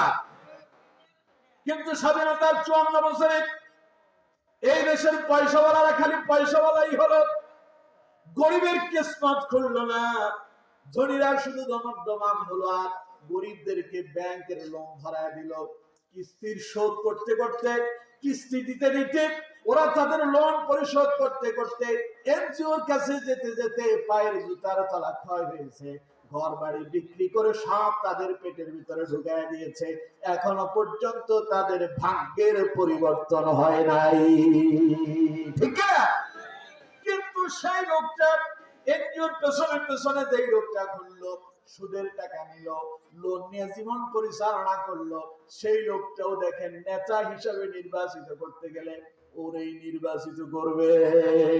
কারণ আমরা যাতে মাতাল তালে ঠিক, যেখানে মাথা সেখানেই কপাল, কয় যা মাথা দেখা দেখা ওইটা হাঁটা, ঠিক কিনা?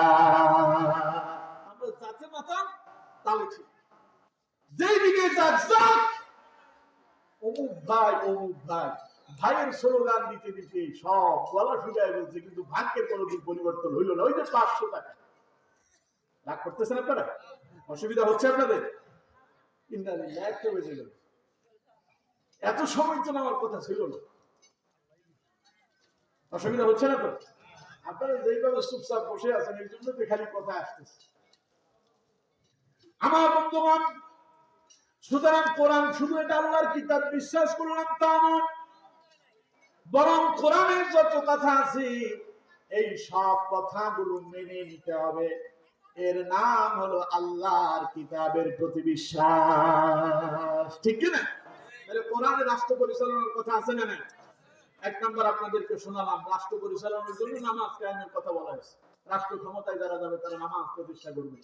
মসজিদে যদি নামাজ প্রতিষ্ঠা হয়ে যেত, রাষ্ট্রে যদি নামাজ প্রতিষ্ঠা হয়ে যেত, সব মানুষ যদি মসজিদে যাইতো, এই রাতের 1টা পর্যন্ত আপনাদের কাছে ওয়াজ করা লাগছে, আমার ফেনী থেকে এখানে আসা লাগছে, আপনাদেরকে ওয়াজ মাহফিলের ব্যবস্থা করা লাগছে, কিছুই লাগতো না, কারণ মানুষ সব তো নামাজি হয়ে গেছে। এদেরকে আবার বলবো কি, এরা তো সবই বুঝে। সুতরাং বন্ধুগণ আমার, রাষ্ট্র কিভাবে পরিচালনা হবে কোরআন আল্লাহ জানিয়ে দিয়েছে।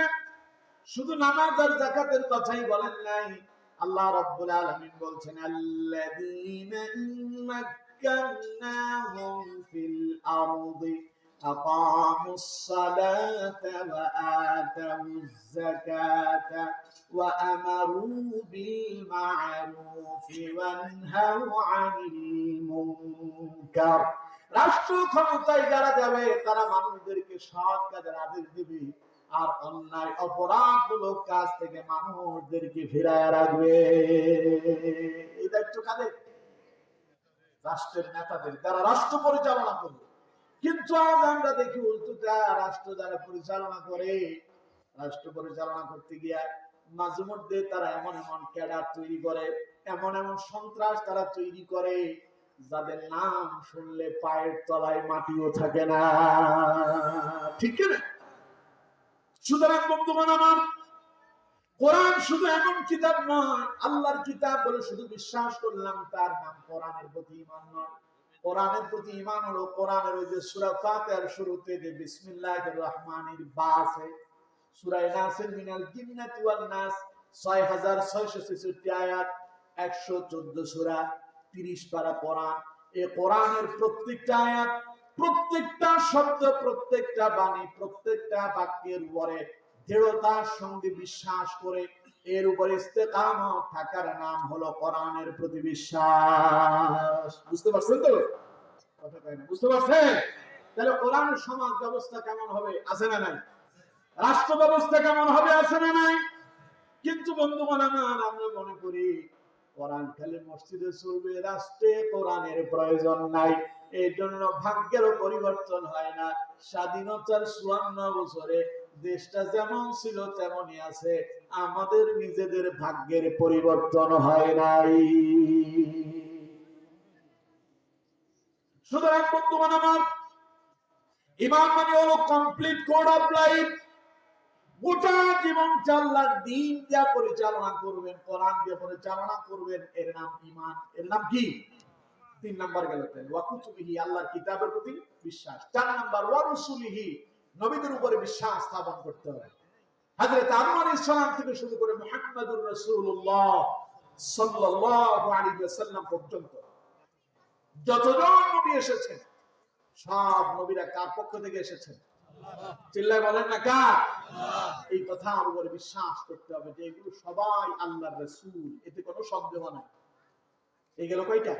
4টা। এবার সংক্ষেপে শেষ করব। 5 নাম্বার ওয়াল ইয়াউমিল আখির, পরকালের উপরে বিশ্বাস স্থাপন করতে হবে। পরকালটা আবার কি? আপনি মরছেন, দুনিয়ায় যতদিন আছেন এটা হলো ইহকাল। সামান্য সময়ের জন্য আল্লাহ রাব্বুল আলামিন আপনাকে দিয়েছেন, এখান থেকে আপনি মরে যাবেন, আরেকটা জগতে চলে যাবেন। ওর নাম হলো পরকাল, যেটার শুরু আছে শেষ নাই, অনন্তকাল চলতে থাকবে।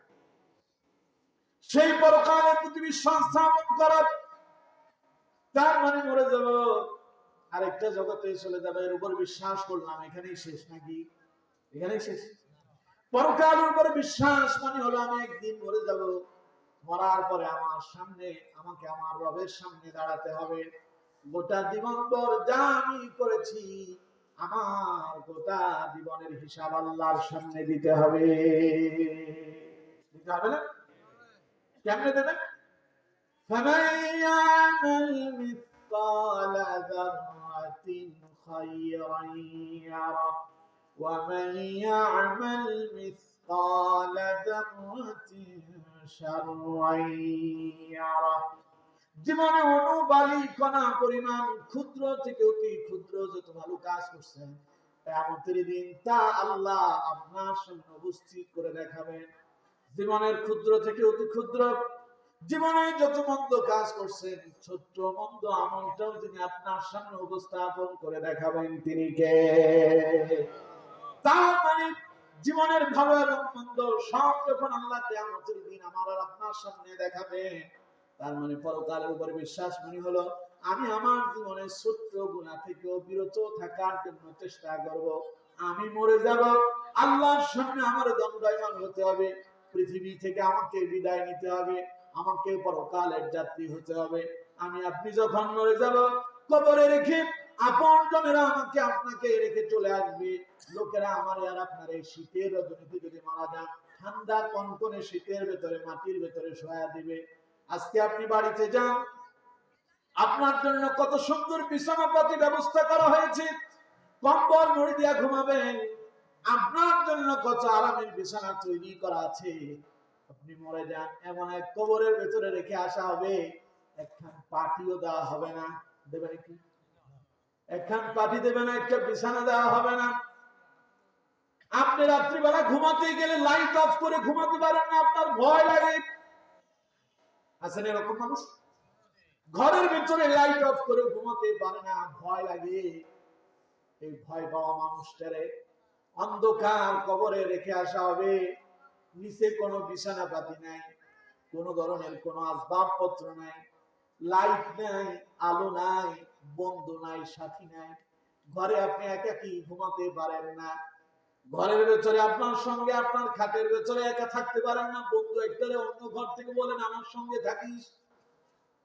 কিন্তু আপনি এখন মরে যান, আপন জন আপনার খুব খুব কাছের লোক, বাপ তার সন্তানের খুব ভালোবাসে, সন্তান তার বাবারে খুব ভালোবাসে, স্বামী তার স্ত্রীর খুব মহাব্বত করে, স্ত্রী তার স্বামীর খুব মহাব্বত করে।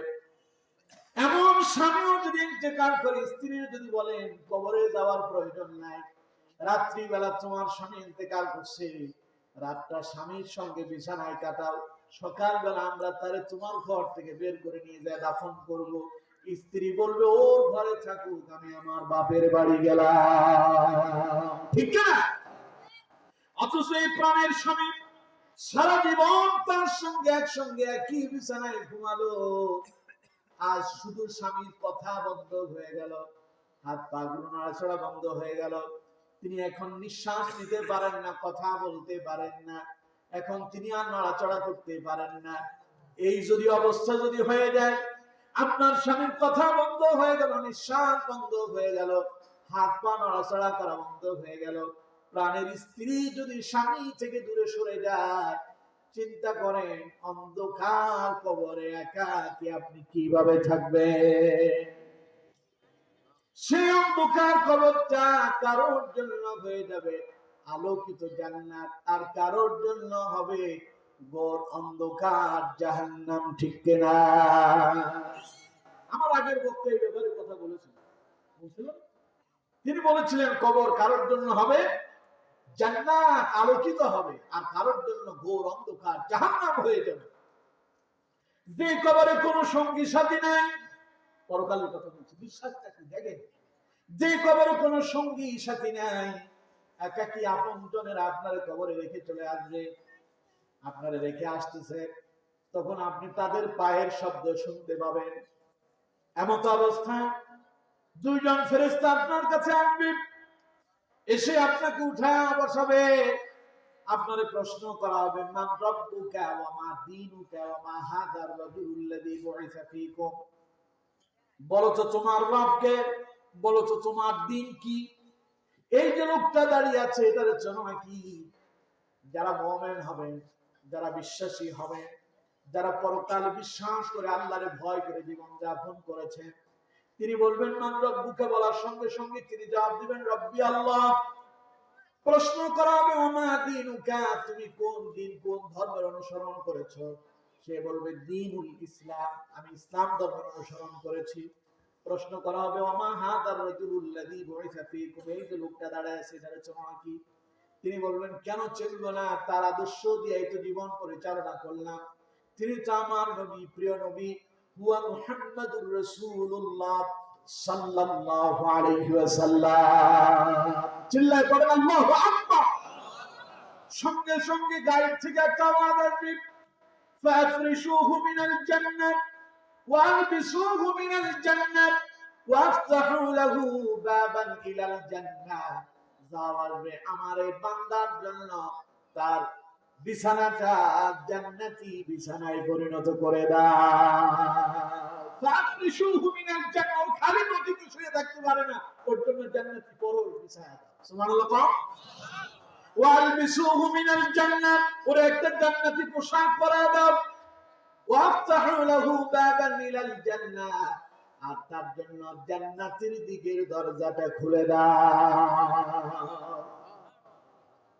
আরেকজনের প্রশ্ন করা হলো, মান রব্বুকা, পরকালে তার বিশ্বাস ছিল না, মনে করছে মরে যাবে তো শেষ হয়ে যাবে, মাটির সঙ্গে মিশে যাবো, কে জিজ্ঞাসা করবে, কে ধরবে, খাও দাও ফুর্তি করো, দুনিয়াটা মস্ত বড়, কয়দিন আর বাঁচতে পারো, যা মনে চাই তা দুনিয়ায় করো।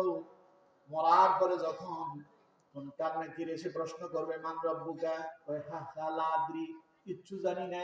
ওমা দীনুকা, কয় লা আদরি, কিচ্ছু জানি না। ওমা হাযার রাজুলুল্লাযী বুইসা ফীকুম, এই লোকটার ছিল নাকি, কয় লা আদরি, কিচ্ছুই জানি না। দাওয়াবি ফাফরিশুহু মিনান নার, মিথ্যাবাদের জন্য জাহান্নামের বিছানা বিছায়া দাও। ওয়ালবিসুহু মিনান নার, জাহান্নামের একটা পোশাক তারে পরায় দাও। ওয়াফতাহু লাহু বাবান ইলান নার, জাহান্নামের দরজা সমূহ তার জন্য খুলে দাও। বন্ধুগণ আমার, অবস্থা তখন কত ভয়াবহ হয়ে যাবে। জাহান্নামের বিছানাগুলোতে থাকবে পোকামাকড়ের বাসা। ওই বিছানাতে যখন তাকে শোয়া দেওয়া হবে, সারা দেহের ভিতরে ফুসকা ফুটে যাবে, দুর্গন্ধ ছড়াতে থাকবে। দেহের ভিতরে এমন পোশাক পরিধান করিয়ে দেওয়া হবে, বিছে বস্ত্র উঠে যাবে, সারা শরীরের ভিতরে একটা আযাব শুরু হয়ে যাবে। ওইদিকে জাহান্নামের দরজা খুলে দেওয়া হবে। জাহান্নামের দরজা দিয়ে মনে হয় খুব আরামের এসির বাতাস আসবে। হ্যাঁ, কি এক কঠিন জীবন শুরু হয়ে যাবে আমার বন্ধুগণ। এই জন্য রাসূল কারীম সাল্লাল্লাহু আলাইহি ওয়াসাল্লাম বলছেন, ঈমান মানে হলো ওয়াল ইয়াউমিল আখির, পরকালে বিশ্বাস করো। তার মানে একদিন মরে যাবে, মরার পরে আরেকটা জগৎ শুরু হয়ে যাবে, যেই জগতের শুরু আছে শেষ নাই, যদি ভালো করে দিতে পারো। কবরে প্রত্যেকটা প্রশ্নের জবাব দেবে। ফাফরিশুহু মিনাল জান্নাহ ওয়ালবিসুহু মিনাল জান্নাহ ওয়াফতাহু লাহু বাবান ইলাল জান্নাহ, তোমার জন্য জান্নাতের বিছানা বিছায়া দেওয়া হবে, তোমার জান্নাতের পোশাক পরিধান করা দেওয়া হবে, জান্নাতের দরজা খুলে দেওয়া হবে, তোমার কবরের ভেতরে জান্নাত থেকে এসির হাওয়া বাতাস আসতে থাকবে, আর আমি এমন ঘুমাবে, কিয়ামতের দিন এবার তোমারে ডাক দেওয়া হবে, ইয়া আইয়াতুহান নাফসুল মুতমাইন্নাহ ইরজিই ইলা রাব্বিকি রাদিয়াতান মারদিয়াহ ফাদখুলি ফি ইবাদি ওয়াদখুলি জান্নাতি। পড়েন আল্লাহু আকবার। জান্নাতে যখন আরামে ঘুমায় থাকবেন, আল্লাহ বলবেন, ইয়া আইয়াতুহান নাফসুল মুতমাইন্নাহ, হে প্রশান্তিময় আত্মা সমূহ, যারা আরামের ঘুম ঘুমাচ্ছে তাদেরকে বলবে, হে প্রশান্তিময় আত্মা সমূহ, ইরজিই, তোমরা বেরিয়ে আসো, ইলা রাব্বিকি রাদিয়াতাম মারদিয়াহ, তোমাদেরকে তোমার রব ডেকেছেন, তোমার রব আজ তোমার প্রতি সন্তুষ্ট, আসো তোমার রবের দিকে তুমি বেরিয়ে আসো। সুবহানাল্লাহ। যখন আপনি কবর থেকে বেরিয়ে আসবেন, আল্লাহ পাক এবার আপনাকে বলবেন, ফাদখুলি ফি ইবাদি ওয়াদখুলি জান্নাতি। ওই যে দুনিয়ায় যারা আমার ইবাদত করছিল, আমার আমল করছিল, যারা আমাকে সন্তুষ্ট করার জন্য ইবাদত বন্দি করলো, ওদের কাতারে শামিল হয়ে যাও, আর তাদের সঙ্গে একসাথে জান্নাতে ঢুকে যাও। সুবহানাল্লাহ। ওয়াস্তাগফিরুল্লাহ। রাগ করছেন আপনারা? দোয়া করে দিন। হ্যাঁ, দোয়া করবো? হ্যাঁ, আর একটু চলবে? কত নম্বরে আছে? 5 নাম্বার আর দুইটা দিয়ে শেষ, সংক্ষেপে শেষ করতেছে। আল্লাহ ডাক দিবেন, আসো বেরিয়ে আসো, প্রশান্তিময় আত্মা। প্রশান্তিময় আত্মা হবেন তারা পরকাল বিশ্বাস করে, গুনাহের কাজ থেকে বিরত থাকবেন যারা, প্রশান্তিতে ঘুমিয়ে যাবেন কবর জগতে। পরকালে তারা এমন ঘুম দেবেন, এই ঘুম ভাঙাবেন কিয়ামতের দিন যিনি তিনি কে? দুনিয়ায় যে ফজরের সময় হয়েছিল, মুয়াজ্জিন আপনারে ডাক দিল, হাইয়া আলাস সালাহ, নামাজের দিকে আসো। মুয়াজ্জিন বলল, আসসালাতু খায়রুম মিনান নাওম, ঘুমের চাইতে নামাজ উত্তম, আসো নামাজের দিকে আসো। মুয়াজ্জিনের এই ডাক শুনে আরামের ঘুম তারা হারাম করে দিয়া নামাজের বিছানায় দাঁড়ায় গেলেন। আল্লাহ পাক বলবেন, এবার তোমার আরামের ঘুম ঘুমানোর জন্য দেব, এই ঘুম আর তোমার কেউ ভাঙাতে পারবে না। কিয়ামতের দিন আমি আল্লাহ তোমারে ডাক দিয়া খুশি করার জন্য তোমার ঘুম ভাঙিয়ে দেব। সুবহানাল্লাহ। আর যারা তার বিপরীত করবে, ফজরের সময় যায়, যোহর যায়, আসর যায়, মাগরিব যায়, এশা যায়, নামাজের সঙ্গে যাদের কোনো খবর নাই, সম্পর্ক নাই, দুনিয়ায় যে খুব ঘুমালেন, খুব আরামায়েশ করলেন, পরকালে জাহান্নামের দরজা খুলে দেওয়া হবে, জাহান্নামের পোশাক পরিধান করিয়ে দেওয়া হবে, জাহান্নামের বিছানা বিছায়া দেওয়া হবে। এমন কষ্ট চলবে, ঘুমাবেন তো পরের কথা, ঘুমের কথা মাথায় আসবে না। বুঝতেছেন আমার কথা? তাহলে আমার বন্ধুগণ, ইমানের ৫ম নাম্বার কথা হলো ওয়াল ইয়াউমিল আখির, পরকালের উপরে দৃঢ়তার সঙ্গে বিশ্বাস করতে হবে। ৬ নাম্বার ওয়াল কাদরি খাইরিহি, আপনাকে বিশ্বাস করতে হবে আপনার তাকদীরের উপরে। ওয়া শাররিহি মিনাল্লাহি তাআলা, জীবনের ভালো এবং মন্দ আপনার ভাগ্যে যিনি লিপিবদ্ধ করেছেন তিনি কে? আল্লাহ। চিল্লায় বলেন কে? আল্লাহ। এই কথা বিশ্বাস করতে হবে। দুনিয়ায় আপনি আসার আগে মায়ের গর্ভে থাকাকালীন আপনার যিনি ভাগ্য নির্ধারণ করে দিয়েছেন তিনি কে? কতদিন বাঁচবেন, কি খাবেন, কি পরিমাণ খেতে পারবেন, সন্তানাদি কতজন হবে, বিবাহ কোথায় করবেন, আপনার জীবনের চাকরি কোথায় হবে, ব্যবসা বাণিজ্য কেমন হবে, আপনার ভাগ্য যিনি নির্ধারণ করে দিয়েছেন তিনি কে? অনেকে বলে যে আমার ভাগ্য খারাপ না, ভাগ্য খারাপ নয়। আমার বন্ধুগণ, ভাগ্য যদি খারাপ মনে হয়, নবী করিম সাল্লাল্লাহু আলাইহি ওয়াসাল্লাম বলেছেন ভাগ্যের পরিবর্তন হবে দোয়ার মাধ্যমে। লা ইয়ারুদ্দুল কওয়া ইল্লা দুআ, রাসূলুল্লাহ বলেছেন ভাগ্যের পরিবর্তন হয় দোয়ার মাধ্যমে। যদি মনে হয় ভাগ্য তোমার ভালো না, আল্লাহর কাছে দোয়া করো, আল্লাহ তোমার ভাগ্যটারে পরিবর্তন করে দেবে। সুবহানাল্লাহ।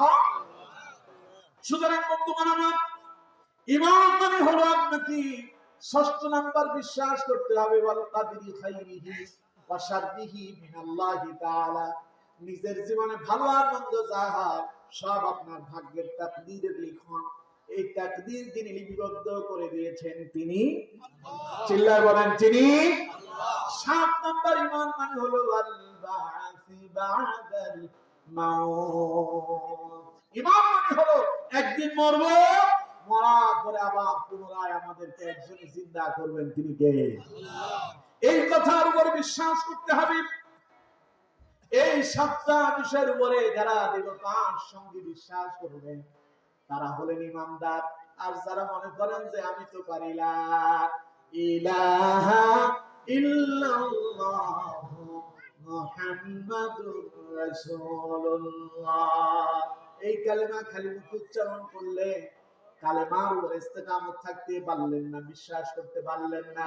আপনি নিজের ঈমানদার দাবি করেন, কিন্তু আল্লাহ পাক বলেন না ইয়া আইয়ুহাল্লাযীনা আমানু আমিনু বিল্লাহি ওয়া রাসূলিহি ওয়াল কিতাবিল্লাযী নাযালা আলা রাসূলিহি والكتاب الذي أنزل من قبل قال الله أكبر। অনেকে বলেন হুজুর আমি ইমানদার, আল্লাহ বললেন মানুষ যদি ঈমান ওয়ালা ওয়ান্না আহলাল কুরা আমানু ওয়াত্তাকাউ লাফাতাহনা আলাইহিম বারাকাতিন মিনাস সামাই ওয়াল আরদ, পৃথিবীর দ্বিতীয়তম বৃহত্তর মুসলিম দেশ বাংলাদেশ, যেই দেশের ৯৯% মুসলমান, এই দেশের মানুষের ভাগ্যের পরিবর্তন হয় না কেন? এই দেশের কেন এই অবস্থা? এই কথা দিয়ে আপনি বলেন হুজুর, আমরা তো সবাই ইমানদার। আল্লাহ বলছেন মানুষ যদি ইমান আনতো, তাকওয়ার পথ অবলম্বন করতো, লাফাতাহনা আলাইহিম বারাকাতিন মিনাস সামাই ওয়াল আরদ, আমি তাদের জন্য আসমান এবং জমিনের রহমতের দরজা সমূহ খুলে দিতাম। আমরা তো ইমান এনেছি, আমরা তো আল্লাহর ভয় করি, তাহলে আমাদের জন্য আসমান জমিনের দরজা সমূহ খুলে দেওয়া হয় না কেন? আল্লাহ পাক বলেন, আমার বান্দারে ঈমানটা ঈমানের মতো হয় নাই। সুতরাং ইয়া আইয়ুহাল্লাযীনা আমানু, ঈমানদারেরা যারা মনে করছে ঈমান আনছি, তাদেরকে বলছেন আমিনু বিল্লাহি ওয়া রাসূলি, আবার ঈমান আনো। কে বলছে? চিল্লায় বলেন কে? ঈমানদারেরা আমিনু, ঈমান আনো, বিল্লাহি আল্লাহর প্রতি, ওয়া রাসূলিহি আমার রাসূলের প্রতি ঈমান আনো, ওয়াল কিতাবিল্লাযী নাযালা আলা রাসূলি আমার রাসূলের উপর আমি যে কিতাব অবতীর্ণ করছি তার উপর ঈমান আনো, ওয়াল কিতাবিল্লাযী নাযালা মিন ক্বাবল এর পূর্বে যত নবী পাঠালাম তাদের উপরে যে কিতাব নাযিল করছি তার প্রতি ঈমান আনো। যদি তা না করতে পারো, আমায়াকফুরু বিল্লাহি ওয়া মালাইকাতিহি ওয়া কুতুবিহি ওয়া রুসুলিহি ওয়াল ইয়াউমিল আখির ফাকাদ ضل ضلالا بعيدا। যদি আমার প্রতি ঈমান না আনো, আমার নবীর প্রতি ঈমান না আনো, আমার ফেরেশতাদের প্রতি যদি ঈমান না আনো, পরকালের প্রতি যদি বিশ্বাস করতে না পারো, ফাকাদ ضل ضلالا بعيدا, জীবন হবে তোমার পথভ্রষ্টময়। তার মানে খালি যে লা ইলাহা ইল্লাল্লাহ বললেন এর নাম ঈমান নয়, এর উপর ইস্তেকামত থেকে গোটা জীবন পরিচালনা করার নাম হলো ঈমান। বুঝতে পারছেন কথাটা? বুঝতে পারছেন? তাহলে ঈমান মানে গোটা জীবন আল্লাহ এবং তার রাসূলের দেখানো পথ তরিকা মোতাবেক পরিচালনা করতে হবে, আর পাশাপাশি তাকওয়ার পথ অবলম্বন করতে হবে। আল্লাহ তাআলা বলছেন ওয়ালাউ আন্না আহলাল কুরা আমানু ওয়াত্তাকাউ, তারা কেন তাকওয়ার পথ অবলম্বন করলো না? তাকওয়া মানে ভয়। তাকওয়া মানে কি? সবাই বলেন তাকওয়া মানে কি? ভয়। ঈমান এবং তাকওয়া দুইটা একটার সঙ্গে আরেকটার অঙ্গাঙ্গিভাবে সম্পর্ক, একটা ছাড়া আরেকটা চলতেই পারে না। আপনি তাকওয়া ছাড়া ঈমানদার হতে পারবেন না, আর ঈমানদার ছাড়া আপনি মুসলমান হতে পারবেন না। ঠিক কি না? মাওলানা সাহেবরা আমার পাশে আছে। কোরআনে আল্লাহ রাব্বুল আলামিন কথা বলে দিয়েছেন, ইয়া আইয়ুহাল্লাযীনা আমানু তাকুল্লাহা হাক্কা তুকাতিহি ওয়া লা তামুতুন্না ইল্লা ওয়া আনতুম মুসলিমুন। পড়েন আল্লাহু আকবার। আল্লাহ তাআলা বলেন ঈমানদারেরা আল্লাহরে ভয় করো আর মুসলমান না হয়ে মৃত্যুবরণ করো না। তার মানে ঈমানের সঙ্গে তাকওয়ার সম্পর্ক আছে। ঈমান এবং তাকওয়া দুইটা পদ্ধতি দিয়ে মুসলমান হওয়া যায়। একটা মানুষ কালেমা পড়লে ঈমান আনলো কিন্তু আল্লাহর ভয় করে না, তার মানে ঈমান অন্তরের ভিতরে বিশ্বাস করেছে ঠিকই, তবে আল্লাহর প্রতি পরিপূর্ণ বিশ্বাস নাই। যার কারণে অন্তরে ভয় না থাকার কারণে সেই সিনেমা দেখে, গান বাজনা শুনে, চাঁদাবাজি করে, টেন্ডারবাজি করে, মদের আসরে যায়, জুয়ার আসরে যায়, দুর্নীতি করে, অপকর্ম করে। ওর অন্তরের ভিতরে যদি আল্লাহর ভয় ঢুকে যেত, ও দুর্নীতি, চাঁদাবাজি, টেন্ডারবাজি, ইয়াবাখোর, মদখোর, জুয়াখোর, নেশাখোর, হেরোইনখোর, এদের সঙ্গে তার সম্পর্ক হতে পারত না। ঠিক কি না? সুতরাং আল্লাহর ভয় থাকলেই পরে প্রকৃত মুমিন হতে পারবেন, আর প্রকৃত মুমিন হলেই পরে আপনি মুসলমান হতে পারবেন। আর দুটার সমন্বয় যখন মুসলমান হবেন, আল্লাহ পাক বলেন ওয়ালা তামুতুন্না ইল্লা ওয়া আনতুম মুসলিমুন, মুসলমান না হয়ে মৃত্যুবরণ করো না। তার মানে ঈমানও লাগবে, তাকওয়া লাগবে, দুইটার মধ্য দিয়ে আপনি মুসলমান হলে পরে আপনার কবরটা আলোকিত জান্নাত হয়ে যাবে। সুবহানাল্লাহ। আর আপনার ভিতরে যদি ঈমানও থাকে, তাকওয়া থাকে, লাফাতাহনা আলাইহিম বারাকাতিন মিনাস সামাই ওয়াল আরদ, আল্লাহ আপনার জন্য আসমান এবং জমিনের সব রহমতের দরজা খুলে দিবেন, বরকতের দরজা খুলে দিবেন। ওই যে আমি একবার বলছিলাম আপনার মসজিদের ইমাম সাহেবের বেতন ৫,০০০ টাকা, এই ৫,০০০ টাকা বেতন দিয়ে মাওলানা সাহেব খুব ভালো চলে। চলে না? কথা পায় না? চলে না? চলে। ওর বউ কিন্তু রাগ করে বাপের বাড়ি যায় না, যে 6 মাস পর্যন্ত আর আসতেছে না, যে মাওলানা সাহেব এমন এক হুজুরের কাছে গিয়ে বসলাম, খাওয়াইতেই পারে না, ও সংসারই করবো না।